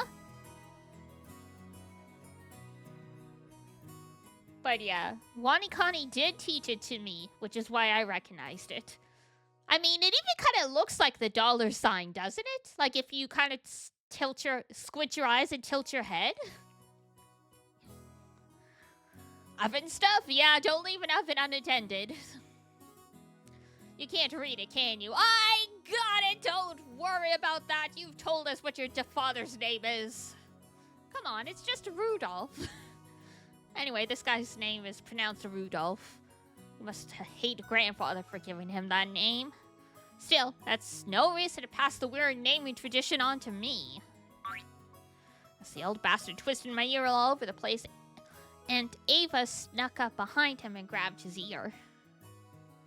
Hey, Rudolph. You should know better than to physically abuse your son. Well, now that's rich. That hurts an Aneki. So Aniki is older brother. Aneki is older sister. The scene perfectly illustrates the relationship between the prankster younger brother and the older sister who could deal out punishment to him despite his size. I mean, once upon a time, she was bigger than him. I think that's good enough for now, Ava-ne-san. I'll make sure to stretch his other ear later on. Oh, my apologies. I must leave some pulling for you to do. Rudolph, make sure Kirie-san gives you lots and lots of punishment later on, okay? You're one to talk, Aniki, abusing your little brother like that. Hideyoshi-ni-san, I'd like to thank you very much for picking her up. If you hadn't been so generous, she'd still be unsold in the store. Excuse you! What? Yash, beat him up. Who are you calling unsold? After taking 2, 3 steps back,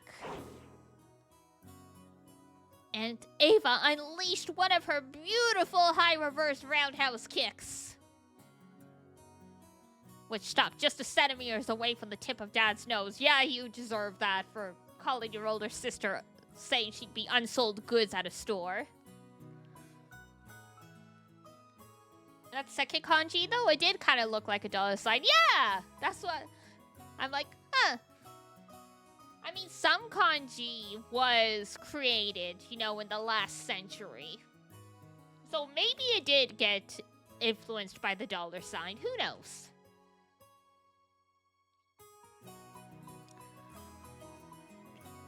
After starting out with Tai Chi Chuan?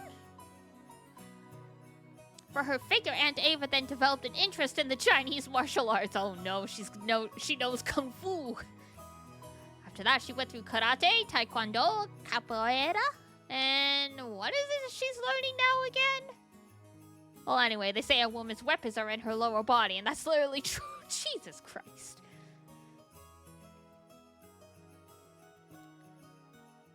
I need to talk to these kids. Dang, so she's a tank? Yup. Rudolph, did you know that a single direct blow to the side of the head like that would knock you unconscious? Not so long ago, I accidentally connected in a practice match and my opponent was out cold. Sheesh, what a pain. I'm so sorry she can't help walking like a freak. Oh my god! Dad, completely unfazed, shrugged and smiled ironically at Uncle Hideyoshi.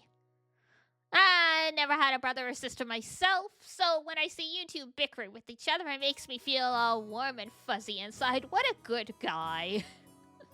Sure is nice to have a big family. Oh, then why not consider making a little brother for George-kun? He's already a fine adult who's about to go off on his own, so it might be a good time to have another child. Hey, have a little sympathy for the new kid and all the pain and suffering he'd have to live through. I'm surprised even George-kun turned out as well as he did after being born from this sinister sister of mine. What is wrong with this man? And what an awesome kid he is. Please share some of that with our blockhead of a son someday, will you? That's not at all how it happened. It's thanks to Ava Nason's proper rearing that George-kun became the kind and gentle kid he is now. He's savage? This man. Isn't that right, Nason? Oh, come now. You think so? Our George still has a long way to go. By the way, how's your little Ange-chan doing? I heard she was vomiting? Oh, that's right! And I was hoping to finally see her face after such a long time. Oh, he's got a half-sister? Is she okay? She often catches a cold when the seasons change. She's very frail. I did want to bring her along, but we decided to have my family look after her this time. Oh, thank God. The child has been spared the murders.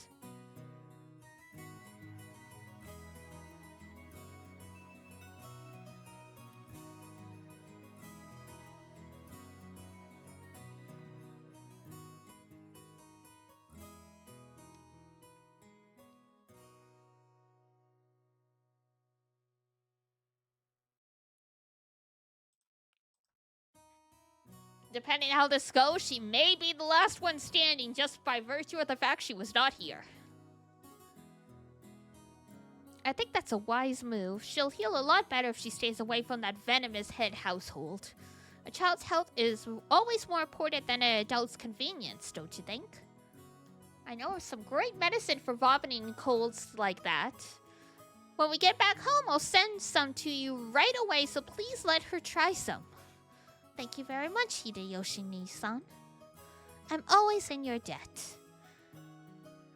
And once the conversation suddenly veered off in that direction, we kids didn't have any chance of butting in. For now, I'm just happy Aunt Ava gave Dad his just desserts for tugging on my ear. Are we still waiting for the weather report? George Aniki pointed at the counter.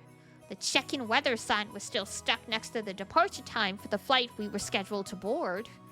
According to Aniki, smaller planes are more subject to winds and other effects of the weather. And it's not at all that uncommon for flights to be delayed because of that. Wait a second, we are totally sure it's not going to shake, right? You said it'd shake less than the boat, not that it's not going to shake at all. From down here on the ground, it just looks cloudy, not windy. Well, I guess it's different up where the planes fly. The weather's a bit uncertain today. Aunt Ava looked at the TV in the lounge. The weather forecast was being broadcasted, informing us that a typhoon was approaching. Oh my God, and you're gonna fly out in a typhoon? Before a typhoon? That is the stupidest thing I've ever heard. Then again, that's how all of these murder mysteries happen. Dumb people go out to an island and they get stranded by a storm, and then everyone dies. They call that the chalet in a snowstorm mystery. Because Agatha Christie was one of the first people who wrote that type of mystery story, and hers was set in a chalet during a blizzard. If you read Case Closed Detective Conan, yeah, textbook. Oh yeah, it predates Detective Conan. Like, we're talking like frickin' like Victorian era murder mystery stuff started this.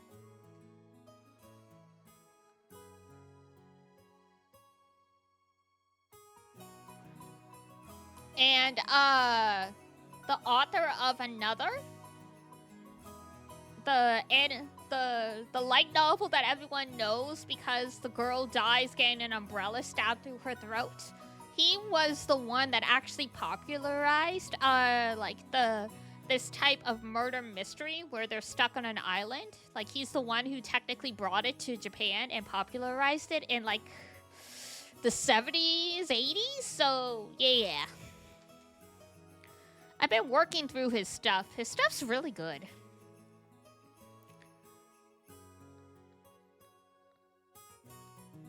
Stops were still asking, why did they just call the police back then? Ha! Satellite phones, dear God, those were the thing until the 90s, I'm pretty sure. And even then, they would have been very unreliable.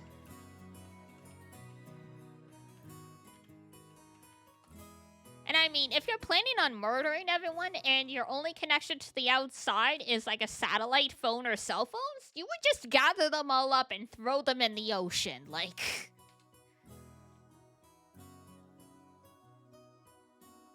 Like, there you go. Problem taken care of.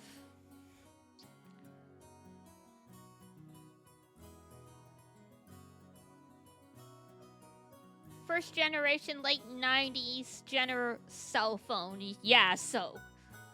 Satellite phones were like came a decade after when this game was set, so yeah. Like, there's no phone on that island. To have a phone, to have like a landline, you would need a cable.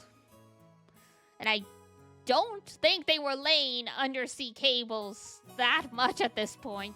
Like, maybe across, to major countries, but not this small-ass little island.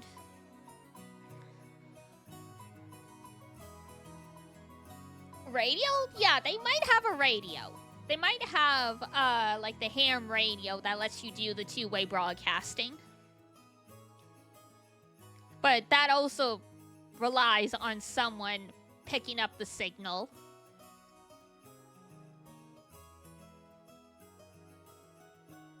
And I do believe radio waves are also affected by the weather, not as much as, like, electricity and other stuff, but, like, it's still gotta travel through the air. Yeah, they might have a radio, but that all depends on if, Kinzo was okay with technology or not. Like, I'm pretty sure they don't have television there. Typhoon again, guess there's no helping it with the annual family conference being held in October.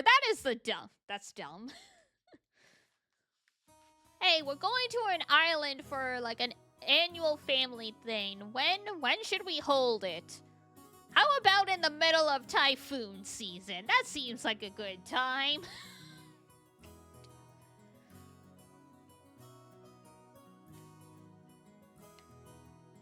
Should do it in frickin' spring.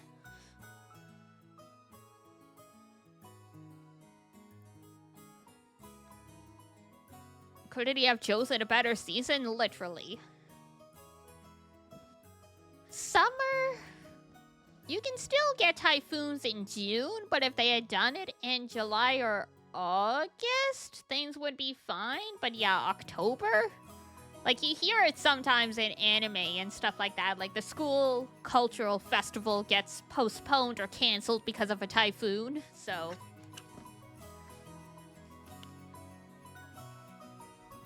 I've always hoped we could have it sometime around the Obon Festival in mid-August. In that case, why don't you suggest that to Father and Nissan during the conference? Very funny.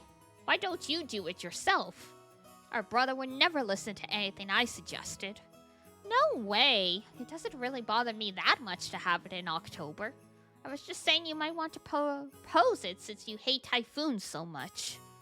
I only said that typhoons always come around this time of year. You're the one who said you wanted to move it to the Obon Festival, right? Well, you said it too last year. Did you say that it would be easier to fit your schedule if we had it during the Obon Festival? I never said anything like that. For those who don't know, Obon is, generally it's the beginning of August, and it is an ancestral festival to, like, mourn your ancestors. Like, similar vibes to Dia de las Muertes. Like, everyone goes home to, like, visit, like, the ancestral graves and all that stuff. So it would actually make perfect sense to have, like, an annual family whatever happen during that time period. Because I'm pretty sure a lot of businesses also close down during that period.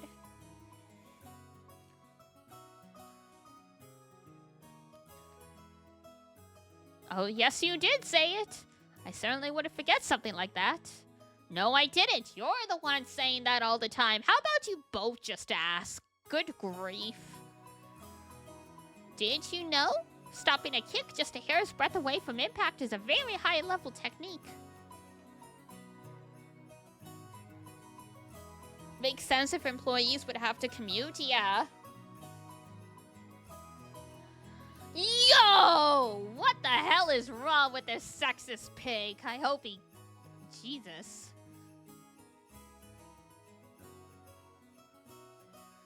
Dad and Aunt Ava's arguments look no different from a couple of brats quarreling. Even though they usually behave like normal parents, they turn right back into kids again when they meet their siblings at these family conferences.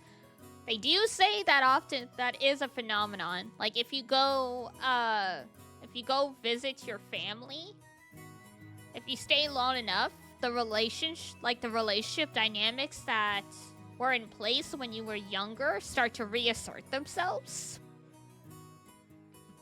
Which is why, you know, if you had issues with your parents and you move away and you go back, for the first couple of days, everything feels fine. And then, you know, day 4 comes around and you start and like they started being a pain in the ass again or like whatever. You're the only one who looks like a real adult analyzing it all calmly. I hope I never turn out like that old bastard. I think you're already halfway there. I'm sorry, Battler. I'd much rather end up as an intellectual adult like you, Aniki. Like me? Oh, I still have a long way to go. I still have very little experience out there in the real world, and I need to work on becoming more confident and sociable. Alright, look, George. I'm a lesbian, so take this with a grain of salt. But if I had to pick between the two of you to marry, it would definitely be you, George. Like, look-wise, Battler is something, but I feel like if you have any amount of real-world experience, you know he's nothing but trouble. Like, not a bad person, but you can just tell, like, he's a handful, kind of. I think you far surpassed me on all those counts, Battler cunt. I'm sure you'll outstrip me fast enough when you become an adult. George Aniki scratched his head and laughed as though trying to hide his embarrassment. Of course, he was just being humble. Aniki entered a university and became an apprentice at Uncle Hideyoshi's company at the same time, studying both academics and how to become a business emperor in parallel. Whoa, business emperor? Then right after graduating, he got into Uncle Hideyoshi's company as his father's aide, piling up a lot of real-life experience as he devoted himself zealously to his work. His great dream is to one day stand on his own and build up his own kingdom. Aniki is a real paragon of a man, sparing no effort as he strives towards his goal. It's no exaggeration to say that I really respect him. And then there's me. I'm nothing at all like Aniki. I'm living my happy-go-lucky idle high school life to the max. I've got no dreams for the future. I'd like to just sit back, stay cool, and let the money flow in, but of course, that could never happen. Hi, Butter! When Aniki was my age, he had already formed an impressive objective and had started devoting himself towards studying for that goal. So I guess I can't compare at all. My dad just says, sure, you can study at my company if you like cleaning toilets. Wow. Thanks, Dad. Damn it, I'm not gonna be in the debt of that old bastard. I'll find my way myself. Only willpower was all it took to become an adult. I mean, technically, you're gonna become an adult. Whether you want to or not, time stops for no one. Have a good UMINEKO. Thank you. Should I go on one of those self-searching journeys that are all the rage these days? Well, it's not like I could mooch off my parents for that kind of money. Right then, Uncle Hideyoshi shouted out loudly. He's a really nice person on the whole, but he does have a problem controlling the volume of his voice. When I looked over, I saw that he was greeting Aunt Rosa, who had come late. If it isn't Rosa-san! Maria-chan, long time no see. Long time no see! Oh, there she is, the little gremlin. Ooh. Maria. Shouldn't that be it's good to see you again? Greet your uncle properly. Ooh. It's good to see you again.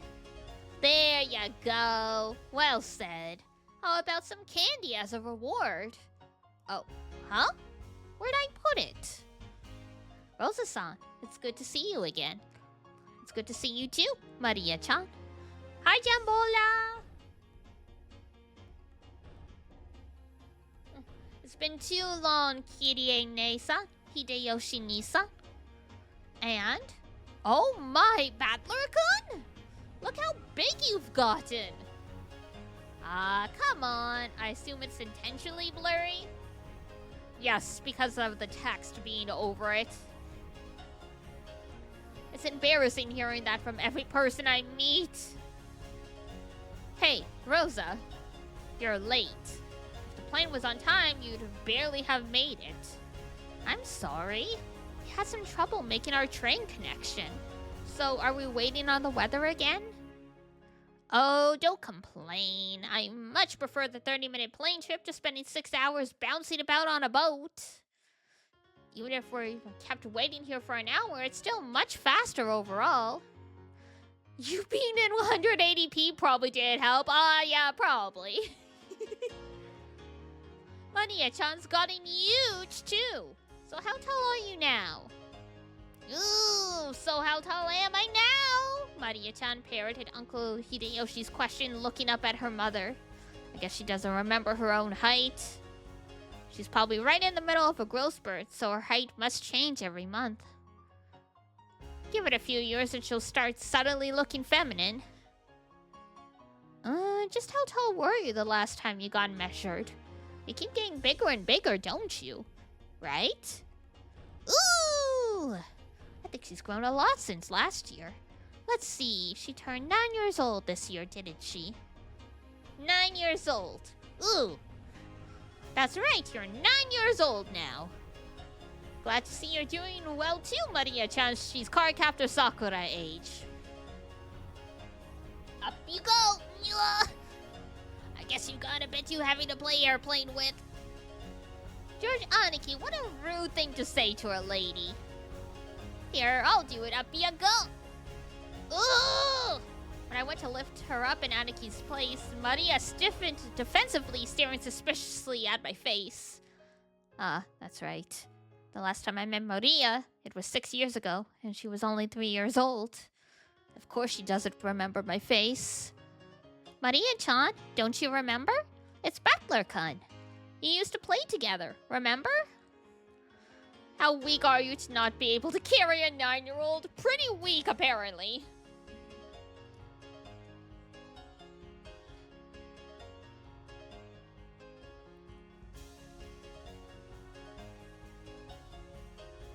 I'm guessing he's never worked retail and had to lift like 50 pounds of stuff.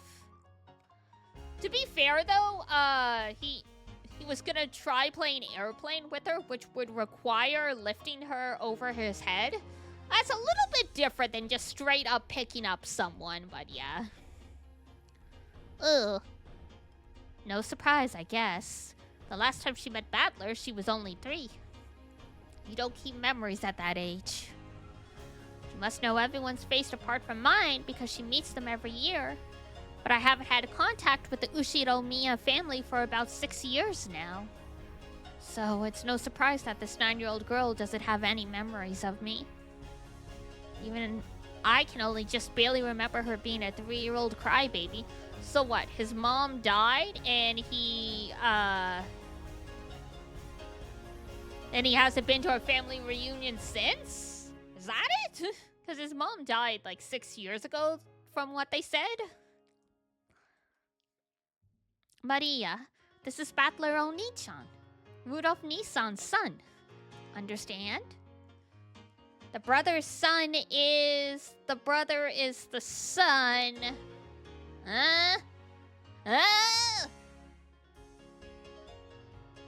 The ooh sound was probably her brain going into overload at that complicated explanation. I guess the phrasing of that was a bit confusing. Ni or oni, the title you use to refer to an actual older brother, can also be used as a friendly honorific for a boy who's only a bit older than you. Just like ne or one for big sister. Maria-chan, this is Battler-kun. He's your cousin, like me. Like George Oni-chan. Battler? Cousin? Ooh. That's right. You got it. This part of Aniki is what makes me really look up to him. For someone who isn't married, he's just great at dealing with kids. I'm sure he'll be an adulted father in the future. Oh no, unfortunately, he's gonna die. Battler Oni-chan? Maria looked straight up at me with a questioning expression, as though asking whether it was okay to call me that. Yep, that's me! Nice to meet you, Maria. Ooh, Battler! Maria, you mustn't talk to him like that. Call him Battler Oni-chan. That's alright, Aunt Rosa. I don't sweat the small stuff. Hey, Maria! We're close enough that we don't need honorifics, right? Battler, Battler, Battler! That's right, Maria, Maria, Maria! Oh, these are two peas in a pod. Beautiful.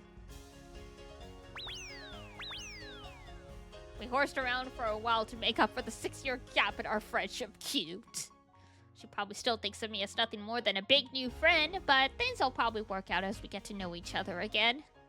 But I'm surprised. She's just the way I remembered her being 6 years ago. Seems that people just don't change that much after all. I'm a bit happy that she's still the pure, innocent girl I remember. Her name is written... Yeah, that is very standard way to write Maria.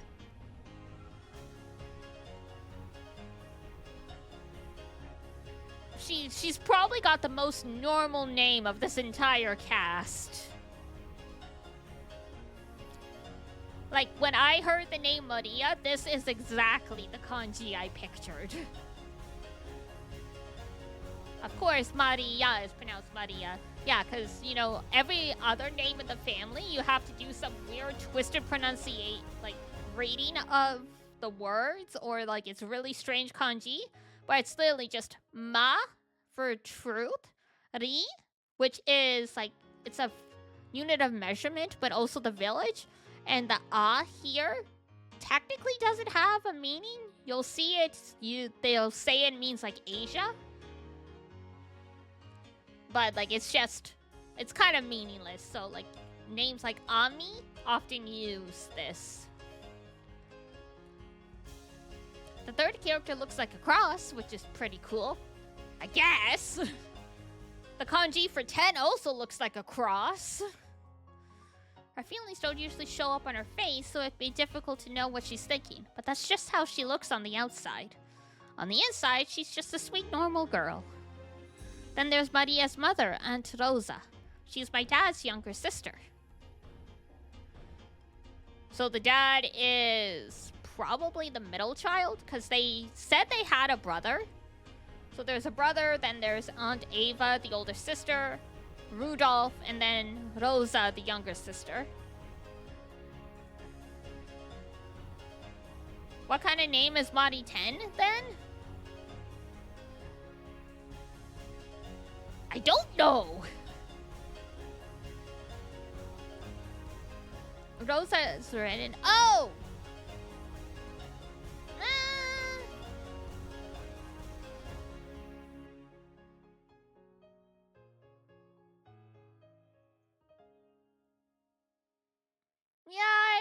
Rosa is a little weird.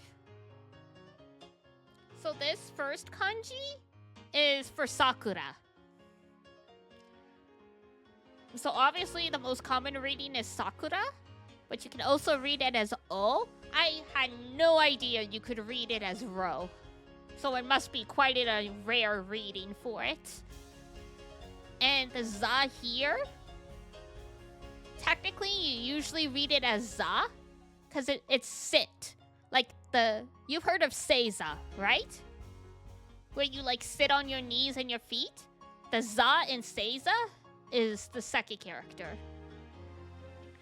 So her name is like Sitting Sakura.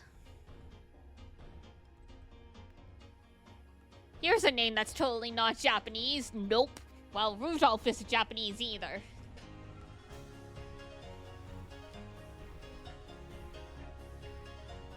Yeah, they picked some weird kanji for it, because I could think of some more common kanji for Ro that I would have expected for this, but... Like, I kind of expected that, they would use the kanji, like, the actual kanji for Rose, and, like, just say is read as Ro, but... It feels like they just worked backwards for the name they want. I'm pretty sure that's what they did, yeah.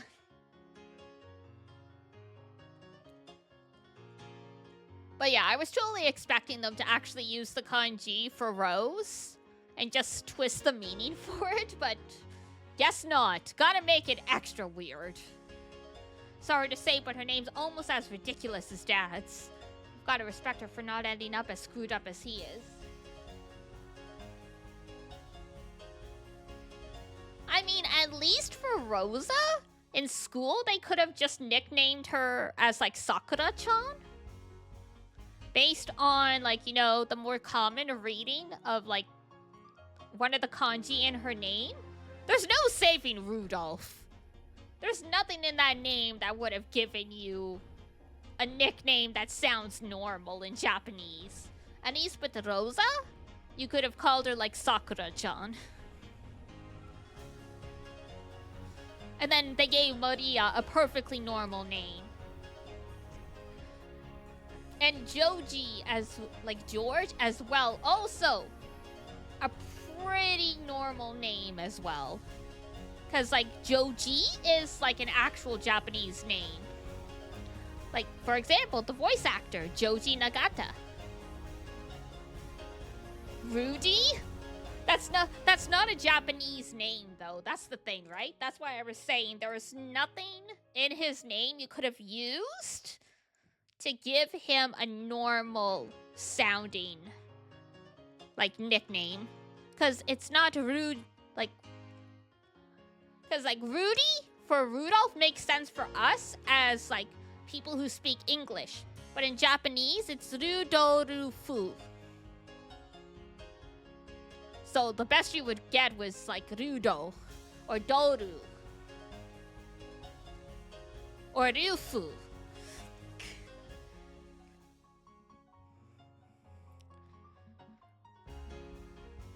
And, like, if you tried to use anything from his last name, I mean, I guess you could have called him Shiro. Like, from Ushiro, Ishureo Miya, you could have called him Shiro. But, like, that's about it.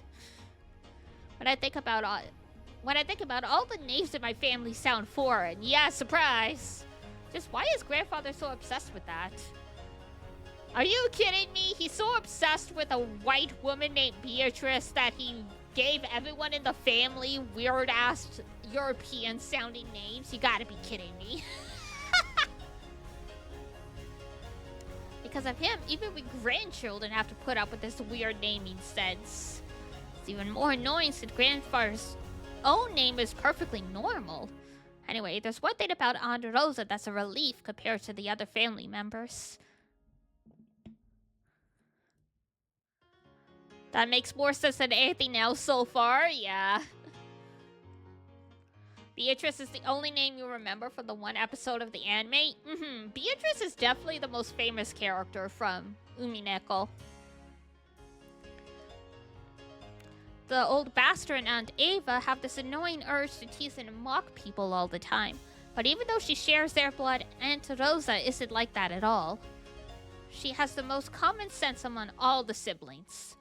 Like Uncle Hideyoshi, she's a kind aunt who'll always be on the kid's side. However, possibly because she's more strict as a parent, she's not liberal with handing out spending money like Uncle Hideyoshi. Well, you can't win it all. Okay. Now we have the entire group of family members who are going to board the plane. At that moment, as though it had waited for us all to arrive, an announcement rang out through the lobby. Our apologies for the delay. Boarding will now commence for Flight 201 to Nijima. We ask that the passengers please form 2 lines in front of the counter, behind the white line. Rosa, you still haven't gone through boarding procedures, right? Hurry up. Oh no! Maria, come on! Oh! We had to go through a metal detector before going out on the runway. Our small plane wasn't as massive as an international flight, but it was still a plane.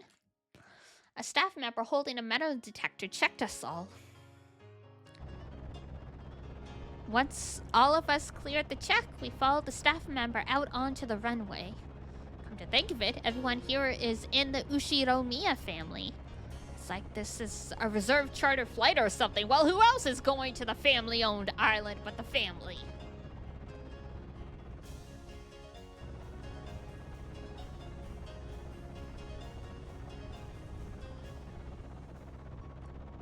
Our group stopped in front of the entrance to the airplane.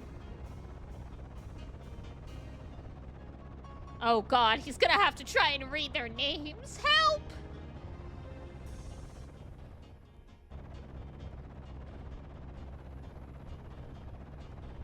Then our guide turned around and spoke, looking down at the passenger list as he did. Boarding will now commence. As I call out the names on the passenger list, please take your seats in order, starting from the front row on the right side. Going right to left and on to the next row. I will now begin reading the passenger list. Rest in peace, this poor man.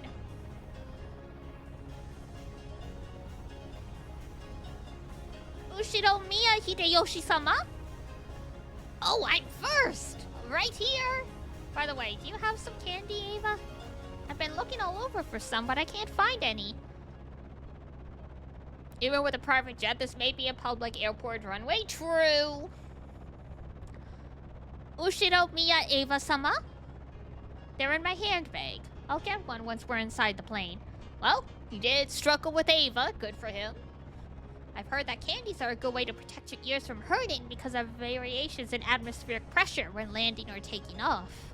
That's probably what they're talking about. Hope I get a window seat. Huh, don't worry. There aren't any other kinds of seats. As George Aniki said, there were apparently only 2 lines of seats. This is what a small plane is like. We are totally sure it's not gonna shake, right? Ushiromiya George-sama. Right here. Don't worry, Battler-kun. It won't shake too much. Ushiromiya Battler-sama. How the heck did he get that?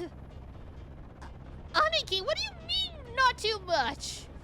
You can just swim if you fall from a boat, but if a plane crashes, you're screwed, right? We all get our own parachutes in our seats, don't we? Wait, we don't? Ushiromiya Rudolph-sama? Come on, Battler, stop standing there slack-jawed and get in. Ow, Dad! Don't push me! We don't get parachutes! Ushiromiya Kirie-sama? Okay, you two, stop fooling around. Let's move on in. Ow, Kirie! Don't push me! This blockhead isn't moving! Ushiromiya Maria-sama? Ooh! Let's move on in! Ushiromiya Rosa-sama? Maria! Be quiet. Wow, you got all their names right. Good job. This is your pilot, Kawabata. We'd like to thank you for taking New Tokyo Aviation's Flight 201 today. We estimate that the flight to Najima Airport will take about 20 minutes. We are receiving reports of atmospheric turbulence. There may be some shaking on the aircraft, so we ask that you do not fasten your seatbelts after takeoff. Aniki, did that guy say we needed to wear seatbelts? In a jumbo jet, they let you undo them after takeoff, right? So it's gonna shake so much we can't take them off?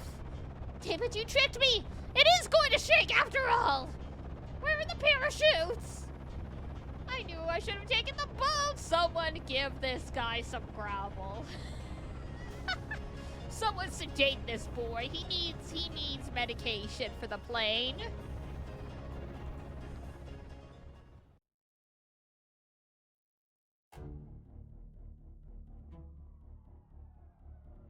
Oh, that's an ominous noise. Okay.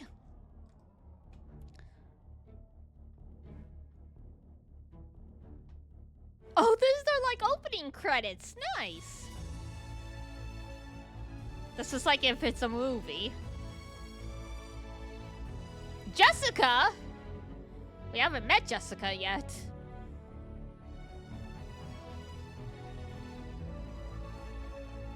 Kraus? Oh god. Natsuhi?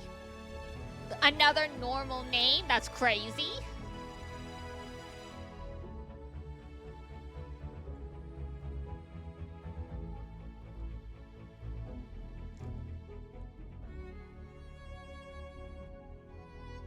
Shannon? Toshiro?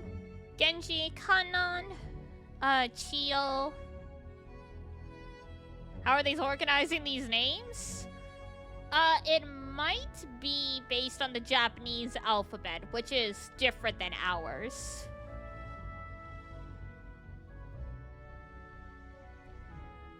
So it's probably most important characters, and then in alphabetical order.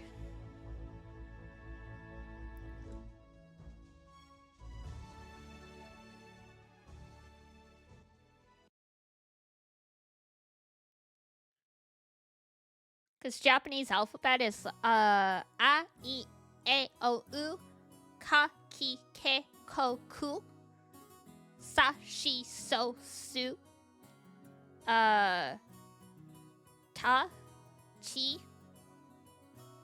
To,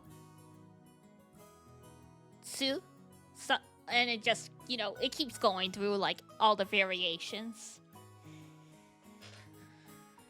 Should have taken the boat. Su? Yeah. Because there's no tu.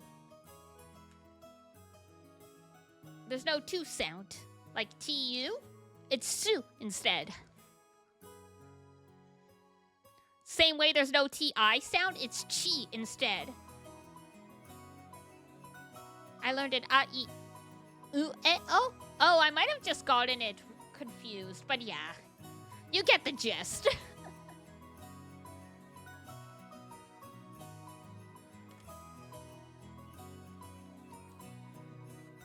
When you learn Japanese as an adult, you don't gotta memorize the alphabet.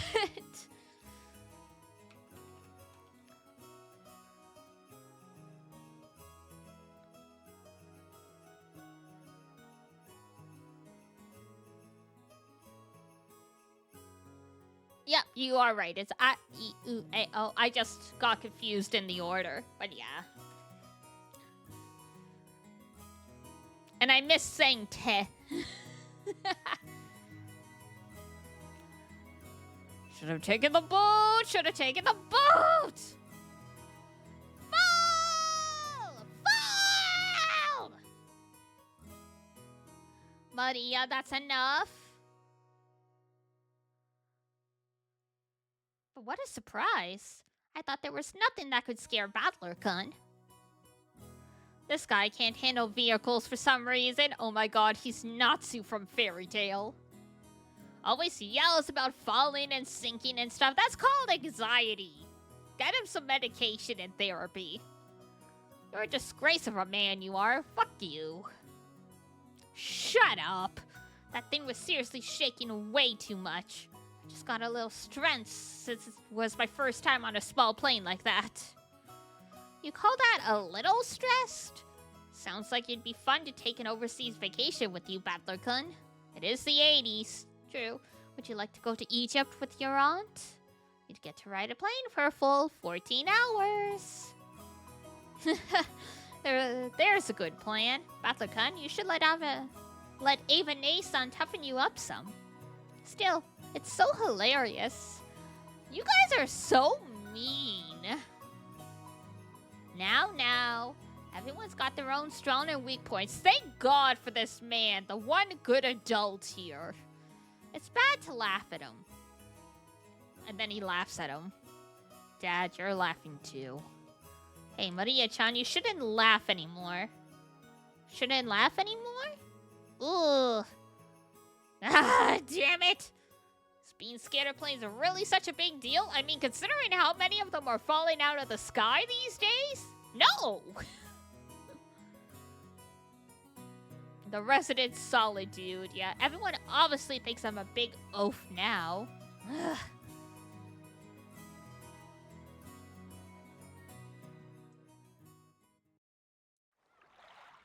We split up and took separate taxis from the airports to the harbor. Oh, and so they still gotta get on a boat after all that. Though I guess, it did save them some time, taking half the trip by plane. From there on, we would be taking a boat to the island.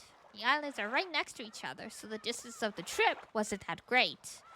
By boat, it was a leisurely 30 minutes to the island. When we reached the pier where the boat to the island was anchored, we saw a figure waving at us. George Nissan! She is so cute! Is this Jessica? It's been so freaking long! It is Jessica! Cute! Wife. It's been a year since I saw you. You've gotten taller again, haven't you? Don't give me that. It's embarrassing when you say it every year. Hey, Aniki, you've got to be kidding me. Is that really Jessica? Wait a sec. George? Is this big guy Battler? We both stared at each other. She definitely didn't look like that in my memories. But I do remember her crazy way of talking. Yo, Jessica! What's this now? You're kidding me. You look like a woman now. Frickin'. That's sexual harassment!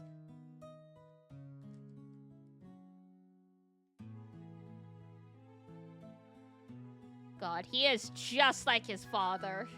Go away, Battler, literally.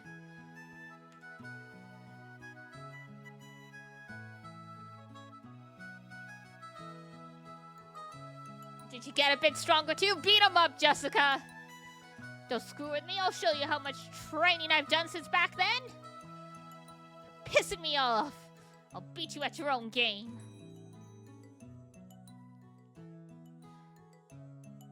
Oh, this is a slightly weird. So, the middle one is will/attention. She. Ka is for fragrance. How are they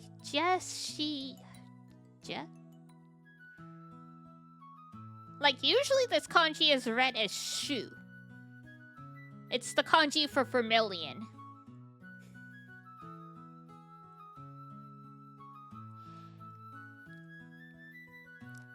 She was born under the same unlucky star as me, sharing the same kind of weird name. Anyway, is pronounced Jessica. She's Dad's older brother's daughter. That older brother happens to be the oldest son of the Ushinomiya family, so for now, it means Jessica is the direct family heir. Since Jessica and I are the same age, and sometimes had little boy-girl squabbles with each other, we've always been used to fighting and joking around whenever the relatives gather. Jessica grew more quickly, so she always had me beat in terms of size and physical strength. When we scuffled in a contest of strength, it usually went Jessica's way. So even though I realized I'd grown bigger, part of my mind was still convinced that I couldn't beat Jessica. Whoa! What? You're getting all serious for? Ow, ow, ow, ow, ow! Hey, this is nothing! Jessica, you've gotten weak! Shut up! I'm a girl, so of course I couldn't beat a guy with physical strength forever, right? Well, you got a point there. God damn. I mean, I put on my arms all...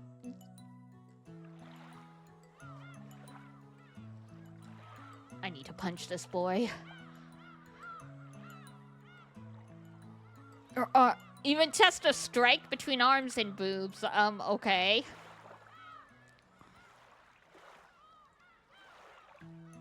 Whoa! Don't talk about...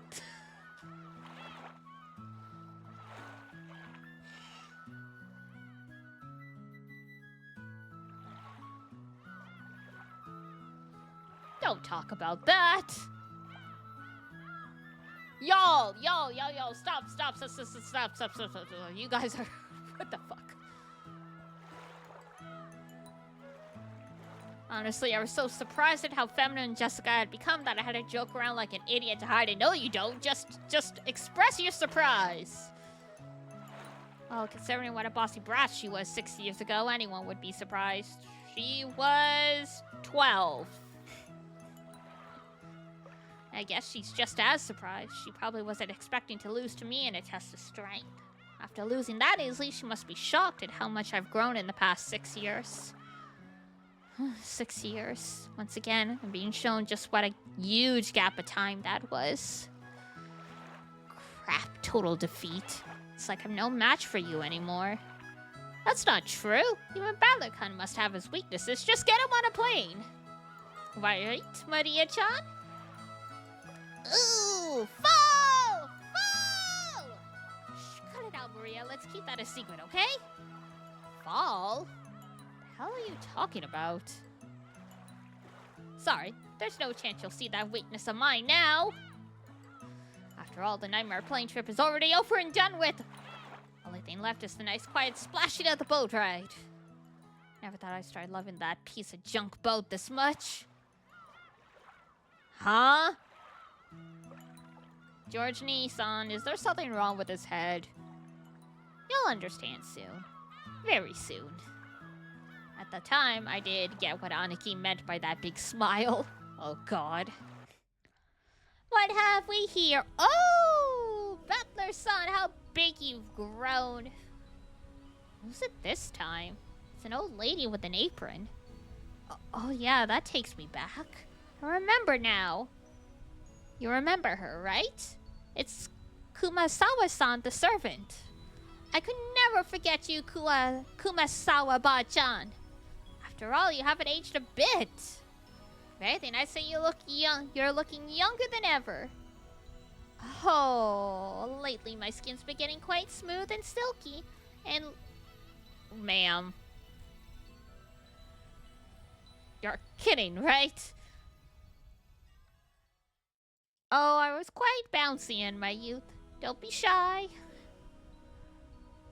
Give me a break. It's girls I'm looking for, not grannies. Well, serves you right. The jokes I'd cracked about Jessica were being turned against me. Maybe you shouldn't make those jokes then. Come to think of it, Kumasawa has always been the type to tease people. Kumasawa-san, stop that now. People with one foot in the coffin shouldn't jump around. To sport with the young is the most rejuvenating medicine. It's rare for you to come pick us up, Kumasawa-san. I wonder what's gotten into you. Usually your lumbago kicks in whenever someone gives you a job to do. Eva-sama, you're as harsh as ever. I found myself with some urgent purchases to make, and while I was at it, I thought I would welcome you all. Although it does give a bad impression if the one waiting to greet you is a decrepit old woman. And Ava spoke sarcastically, but Kumasawa-ba-chan's years of experience were nothing to sneeze at. She was more than capable of smoothly and coolly deflecting that comment. Well, it feels bad to say it, but old Kumasawa-ba-chan may be past her prime as a servant. She might act as though she's in good health, but between the headaches and her lumbago, her body is wearing out. To tell the truth, the very fact she's still working is impressive. How old is she this year again? She must be pushing 80 at least. It's incredible that she's still able to act so cheerily. You just seem to get more and more lively. Oh, that's right, here you are. It's the tea I told you about before. Look, I bought you some. Please do try it later on. Aunt Rosa took a souvenir bag out from her suitcase. To think that she remembered a promise that she'd apparently made last year and faithfully brought it. This sort of thoughtfulness was just like Aunt Rosa. She wasn't the kind of person who would forget or break a promise. Am I surprised that they have servants? No, it was obvious that they were super rich from, like, the intro.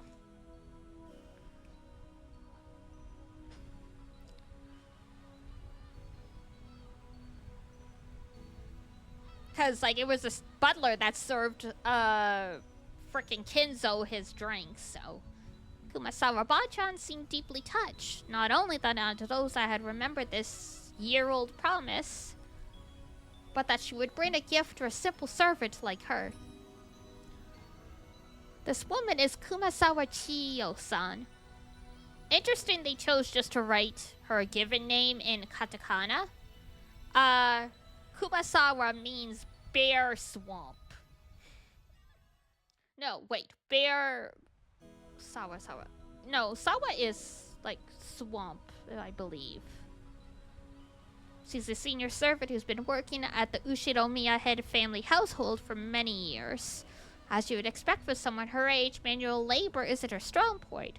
But she's a kind of super servant who can handle just about anything else, from kitchen work to cleaning and laundry. Seems like her only flaw is a tendency to slack off. She tries to get away from heavy or troublesome work by playing up her chronic diseases.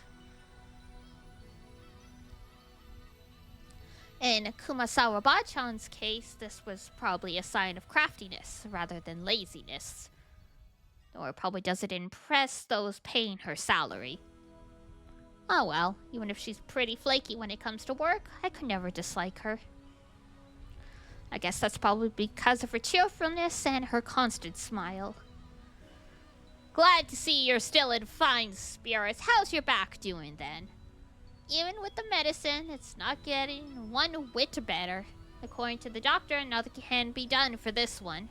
It's what you might call an incurable disease. Anyway, Jessica-chan just keeps getting prettier. Good that she takes after Natsuhine-san. Really? Personally, I don't think we look alike at all. I mean, I don't even want to be like my parents. Because I got zero respect for them. Damn. Now, you shouldn't say such things. Though, there are quite a few people who don't want to be like their parents in our family. Ah, that's me. You sure as hell better not take after me. Your nose looking like mine already pisses me off. Wow! What are you talking about? You're surprisingly alike, you and father. Come on. You can't be serious. Just how am I like Dad? You're a lot like him, especially in how arrogant and prideful you are. Father's blood is especially strong in you and Nissan. What did you say, Doza? Oh, absolutely. Klaus Nissan and Rudolf Nissan are almost unbelievably like Dad. Alrighty. Why am I the only one under fire from the girls because you're a piece of shit? Hideyoshi Nissan, give me a hand, please. My, Rudolph-kun, you're always so popular with the ladies. I'm jealous.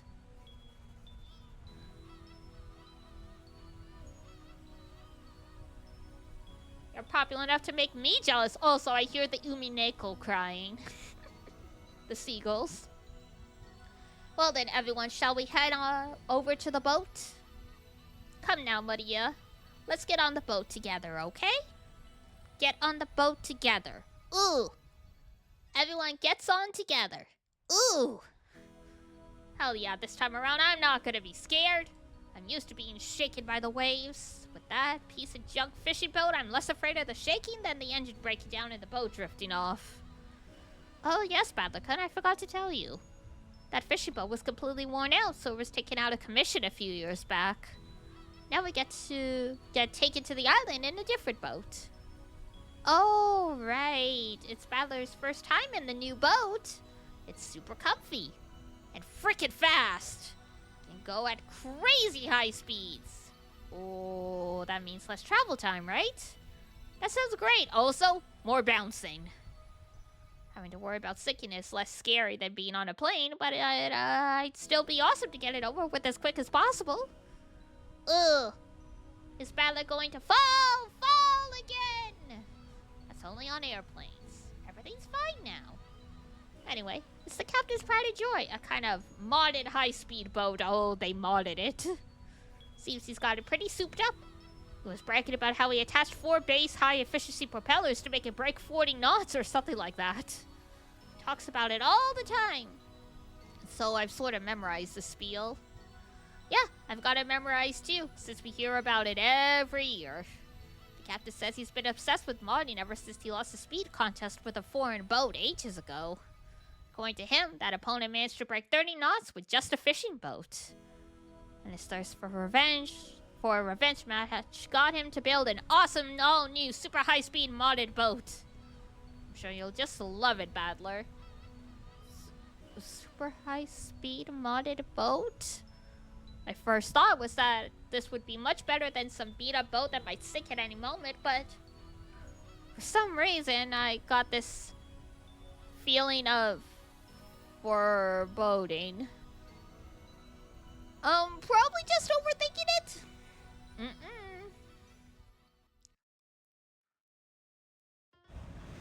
Fast boats, you're more likely to get seasick. Maybe you should just swim to the island. Badler-kun, you shouldn't lean over the railing too much. You might fall. Ooh, fall! Damn it! So this is why you were all grinning back there. This is the super high-speed boat the captain started modding. Oh yes, that piece of junk fishing boat from 6 years ago doesn't hold a candle to this guy. It's shaking, it's shaking, it's shaking, it's shaking. Gonna fall! Ooh, gonna fall! If I fall, I'll land in the ocean and drown. Where's the parachute? I mean, where's the buoy? Give me a life jacket! Y'all should be wearing a life jacket on a boat anyway.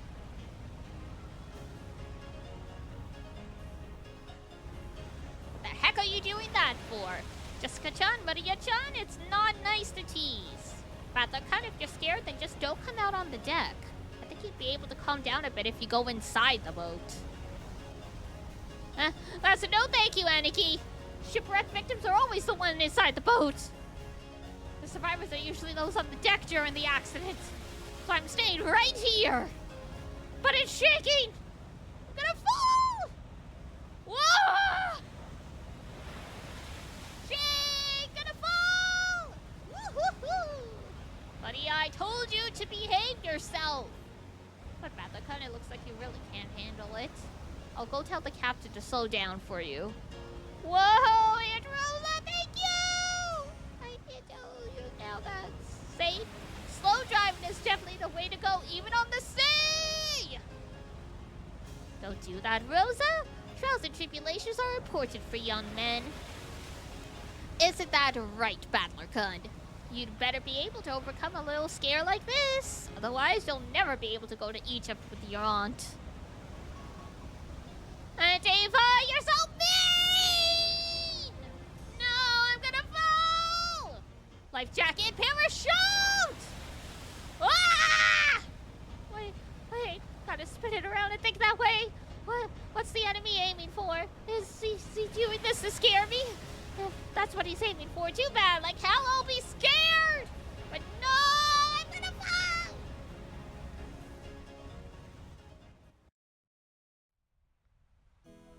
So after I made a huge fool of myself for a while, Angelos, I had a talk with the boat captain, and he slowed down to a more manageable speed for me. That's a bit better. Thought I was gonna die earlier. Apparently, the max speed I can tolerate is extremely slow. But that just now was completely insane. The whole boat was shaking, sliding and leaping on the ocean's surface. Felt like I was riding on the back of a flying fish. Jessica was still guaffing at me as I leaned against the railing, tired and disheartened. I lost in the strength contest earlier, but I'm glad to know I'm no worse off where it really counts. But seriously. Damn it. Go ahead and laugh. One of these days I'm gonna find your weakness and get back at you. Yeah, sure. Good luck with that. Please don't sexually harass your cousin. That's weird. I know marrying your first cousin is technically legal in Japan at this point in time, but please don't. Ugh. Battler, all weak. Yeah, Battler, all weak. I want to die on land, not in the ocean or the sky. Well, you'll get your wish, probably. Maria was patting my back, so I patted her head in return. Her expression was blank as usual, but I realized that she wanted to console me. Early 2000s anime? Yes, indeed.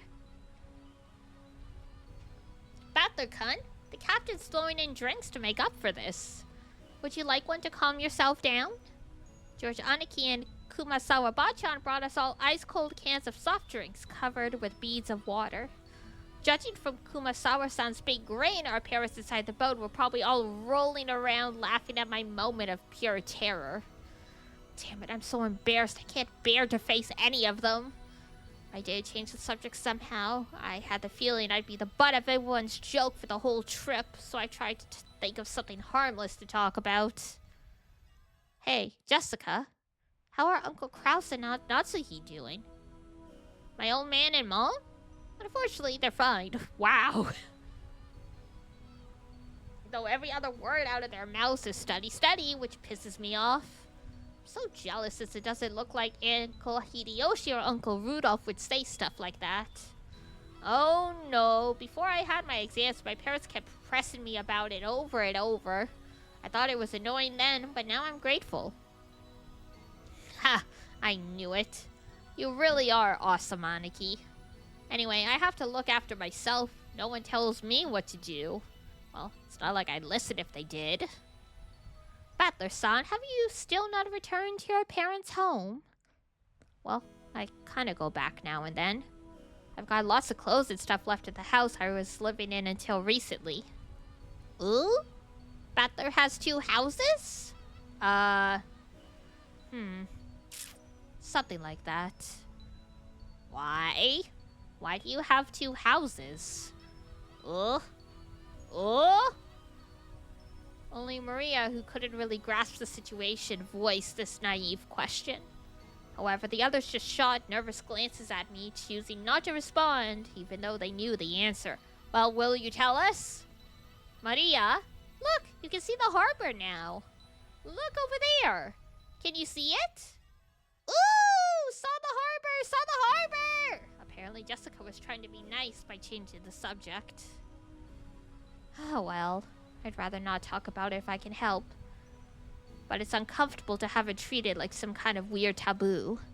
I don't mind it that much myself anymore. I may be a member of the Ushiromiya family, but the truth is, for these last 6 years, I've been living with my grandparents on my late mother's side, and I've even been using her family name. When those grandparents passed away, one after the other, I basically had no choice but to go back and live with the old bastard. Oh, interesting. I wonder why, he went to go live with his grandparents. I'm sure they'll explain it at some point. Don't get me wrong, I didn't just run away from home or anything like that. The only one at fault here is my dad. I don't really blame Kirie-san. Being able to hold that old bastard's reins and ride him out is no mean feat. Still, the way that old bastard betrayed my mom... Wait, did he cheat? Did he cheat on his mom and then she died? Well, unfortunately, I still haven't fully gone over that. Oh, if that's the case, then yeah, I do not blame him. Ahem. Well, be getting there soon. George Aniki cleared his throat, trying to change the subject. Please forgive my indiscretion. Seems this old woman has said too much already. If I have hurt your feelings... I don't mind it. No one's feelings are hurt. Don't worry, Kumasawa-bachan. Kumasawa-san seemed to regret speaking out of turn, but I was more concerned about being worried over for something like that. So I stood up and passed it off lightly. After that, I had a sip of my drink and headed over to Maria and Jessica, who were gazing at the silhouette of the island. Ooh, Battler, I saw the island! There! Where is it? Oh, I see it now. Even after 6 years, the island hasn't changed a bit.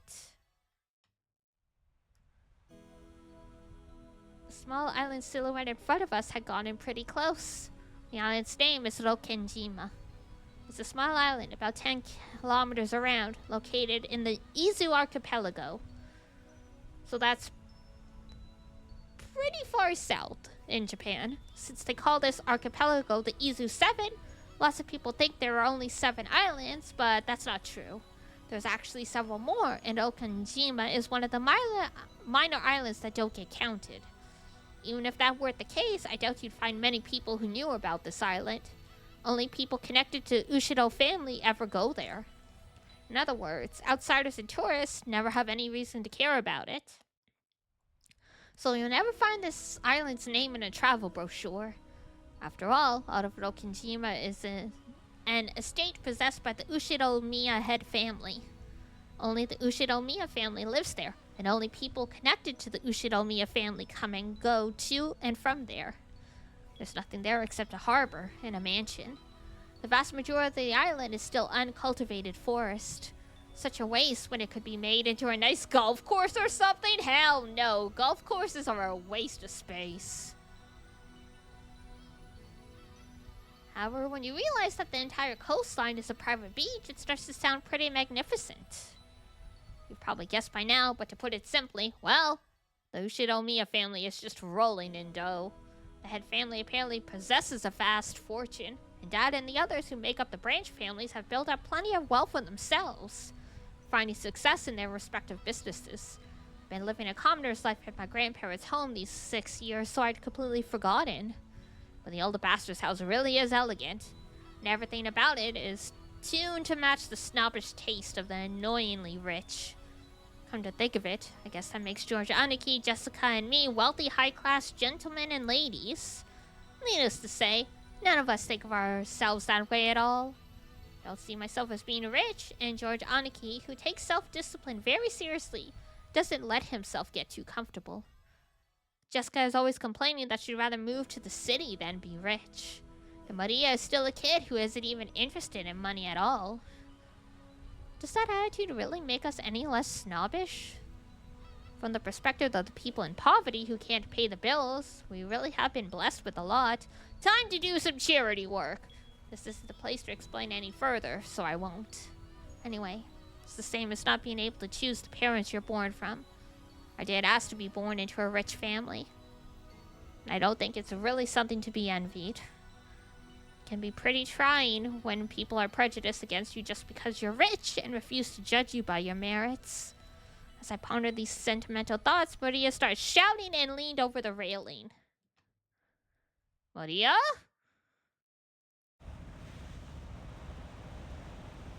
Gone? What's wrong, Maria? Did you drop something? Gone! Gone! Maria kept yelling, gone, gone. At first it sounded as though she had dropped something. But while she shouted, she also pointed out over the ocean. What's wrong? What's gone?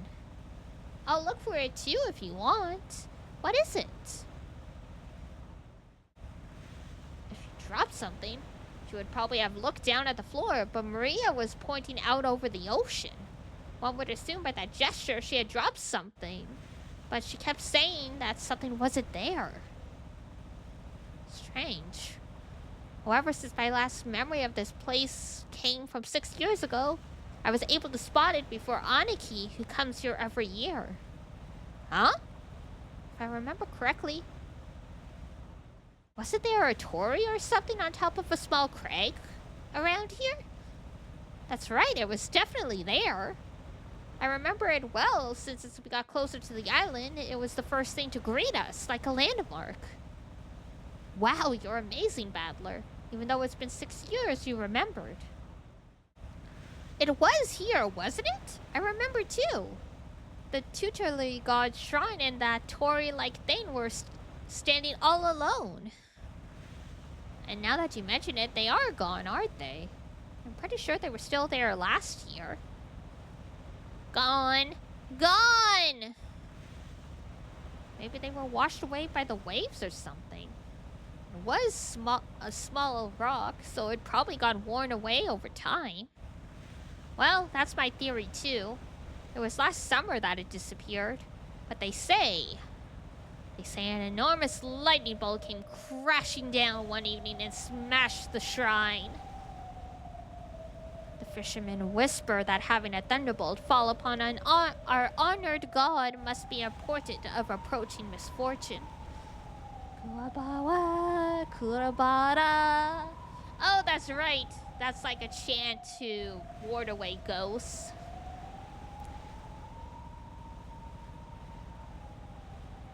Oh, wards off lightning. Gotcha. Because Kuwabara means mulberry. However, Maria-san apparently took this seriously. Started fixedly over the ocean to where the crack housing the shrine was supposed to be. A portent of misfortune. Ugh. Good job! You said a big word. Enough, Kumasawa-san. Maria isn't old enough to get that kind of joke. It's okay, Maria-chan. It's just a coincidence. Nothing scary's gonna happen. George Aniki put a hand on Maria's shoulder to calm her down, but Maria's sharp-eyed expression didn't waver. Misfortune. Misfortune. Maria muttered the word over and over. Apparently repeating a single word over and over is a habit that Maria's had for a long time. However, since the word she was saying was literally an ill omen, it was a bit creepy.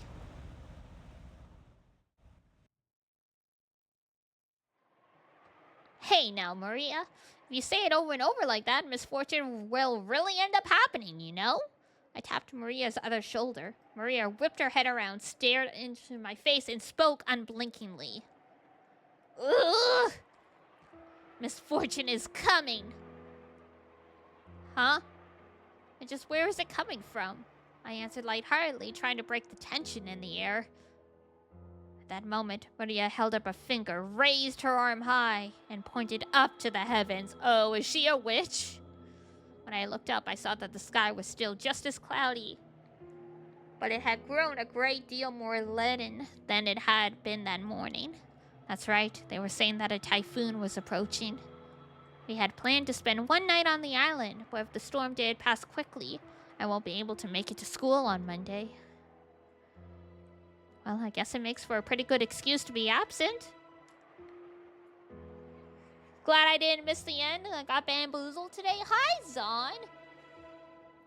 Yeah, I feel like we've barely touched the story because I kept spending all this time analyzing people's names because they give the kanji.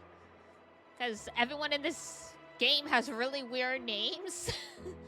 And you guys know how I am when there's kanji on the screen. I'm like, I gotta read this. It's practice. They're just getting to the island. Ugh. She apparently sensed some kind of misfortune in this cloudy sky. She's been muttering that non-stop for a while now. Girls at Maria's age tend to be very impressionable.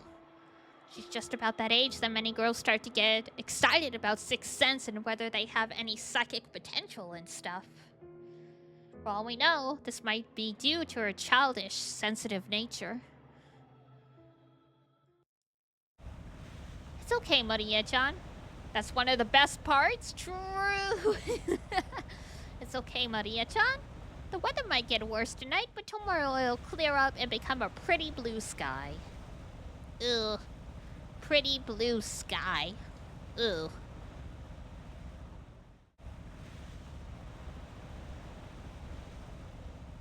That's right. By tomorrow, it'll be a pretty blue sky.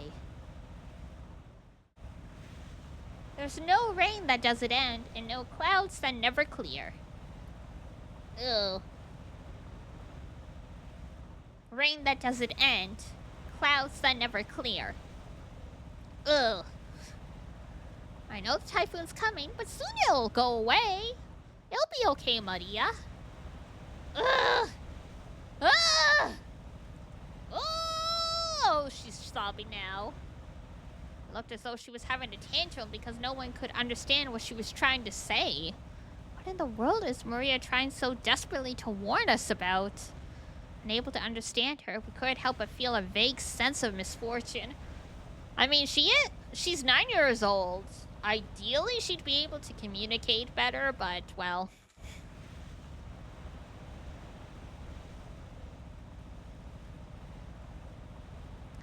I've heard that everyone can feel the supernatural, but that it weakens as you age.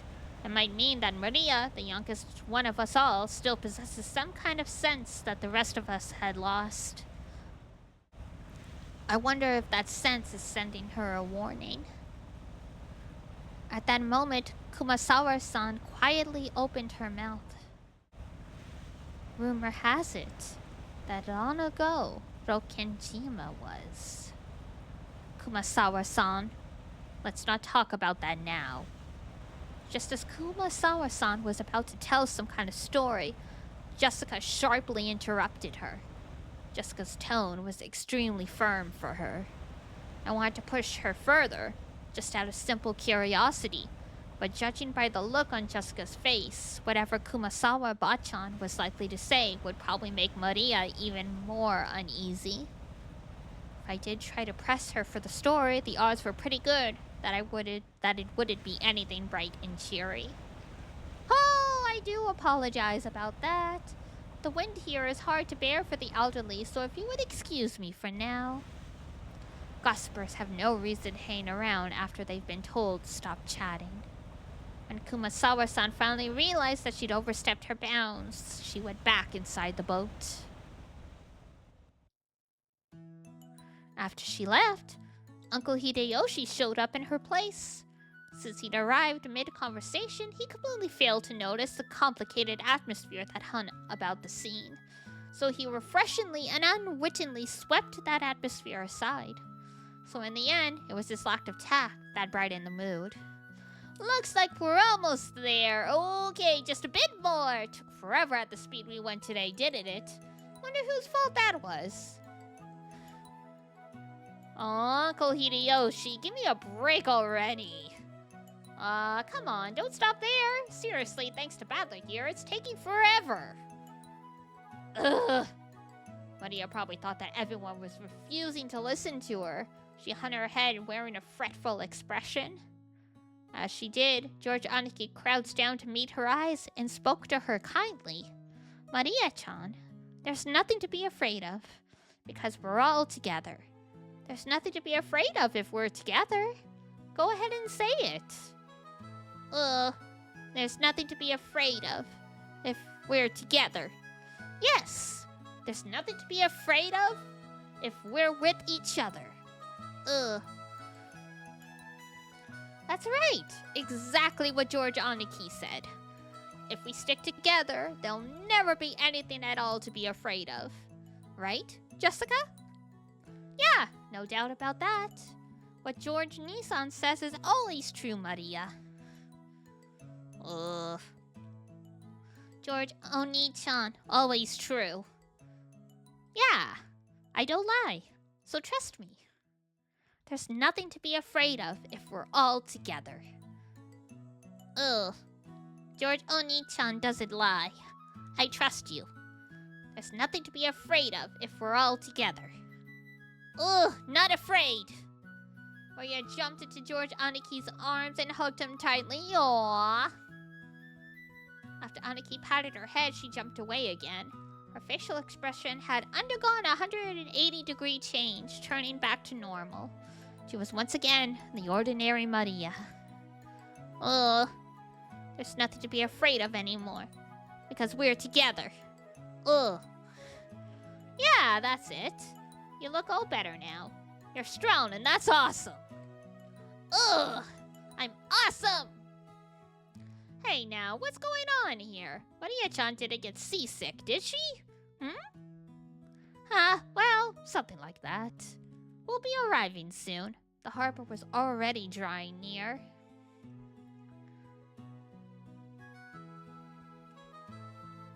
Da da da da. Da da da da da da da da da.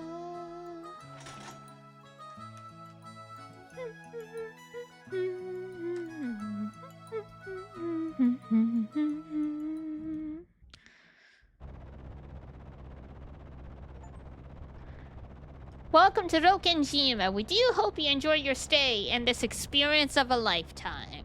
This is the achievement I got.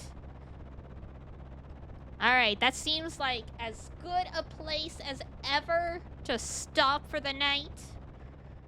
So let's pop on over. Ah. Da-da-da. This has been really enjoyable so far. Because of family visiting, I won't be streaming it till Sunday, but maybe we'll play some more on Sunday. We'll see.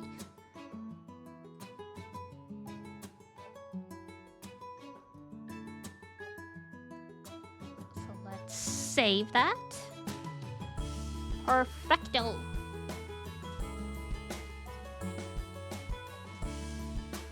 Yeah, because I mean, I technically have my schedule made up, but we can mess things around a bit.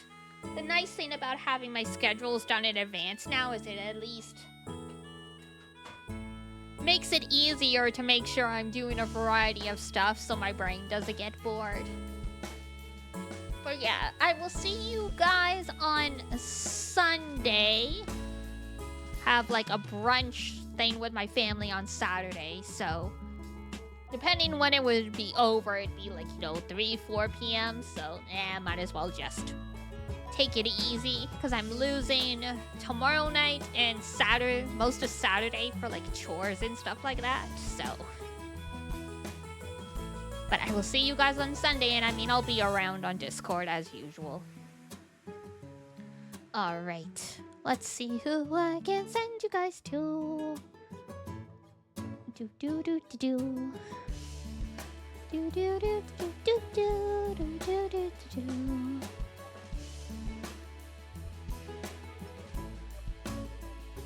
Dee Dee has chores it can't come out to play, unfortunately. Jemmy! I haven't been able to raid Jemmy for ages. She is playing Star Rail. So I know some of you play Star Rail as well. Does it? I can't tell if she's doing the new update or not, but just an FYI in case, you don't want to get spoiled. Oh yeah, she is doing newer stuff. So just an FYI in case. But I think Zexu is the only one who plays Star Rail. Alrighty, so here is Raid. Here is Discord. You're finally back in now that you have space? Nice! Well, keep in mind, it looks like Jemmy's doing the new update, but I believe she's in an area where if you don't have contacts, it's not gonna matter much anyway. If I'm remembering correctly. Alrighty. Ugh. That is gonna be it for me. Let's go say hi to Jemmy. So, if it's daytime where you are, have a wonderful rest of your day. And if it's nighttime, have a great rest when you head on off to bed. I will see you guys on Sunday. Then I'll let you know if anything crazy happens with my parents. Alrighty. Take care, everybody. Wash your face, brush your teeth, eat good food, and I will see you next time. Bye-bye. Bye-bye.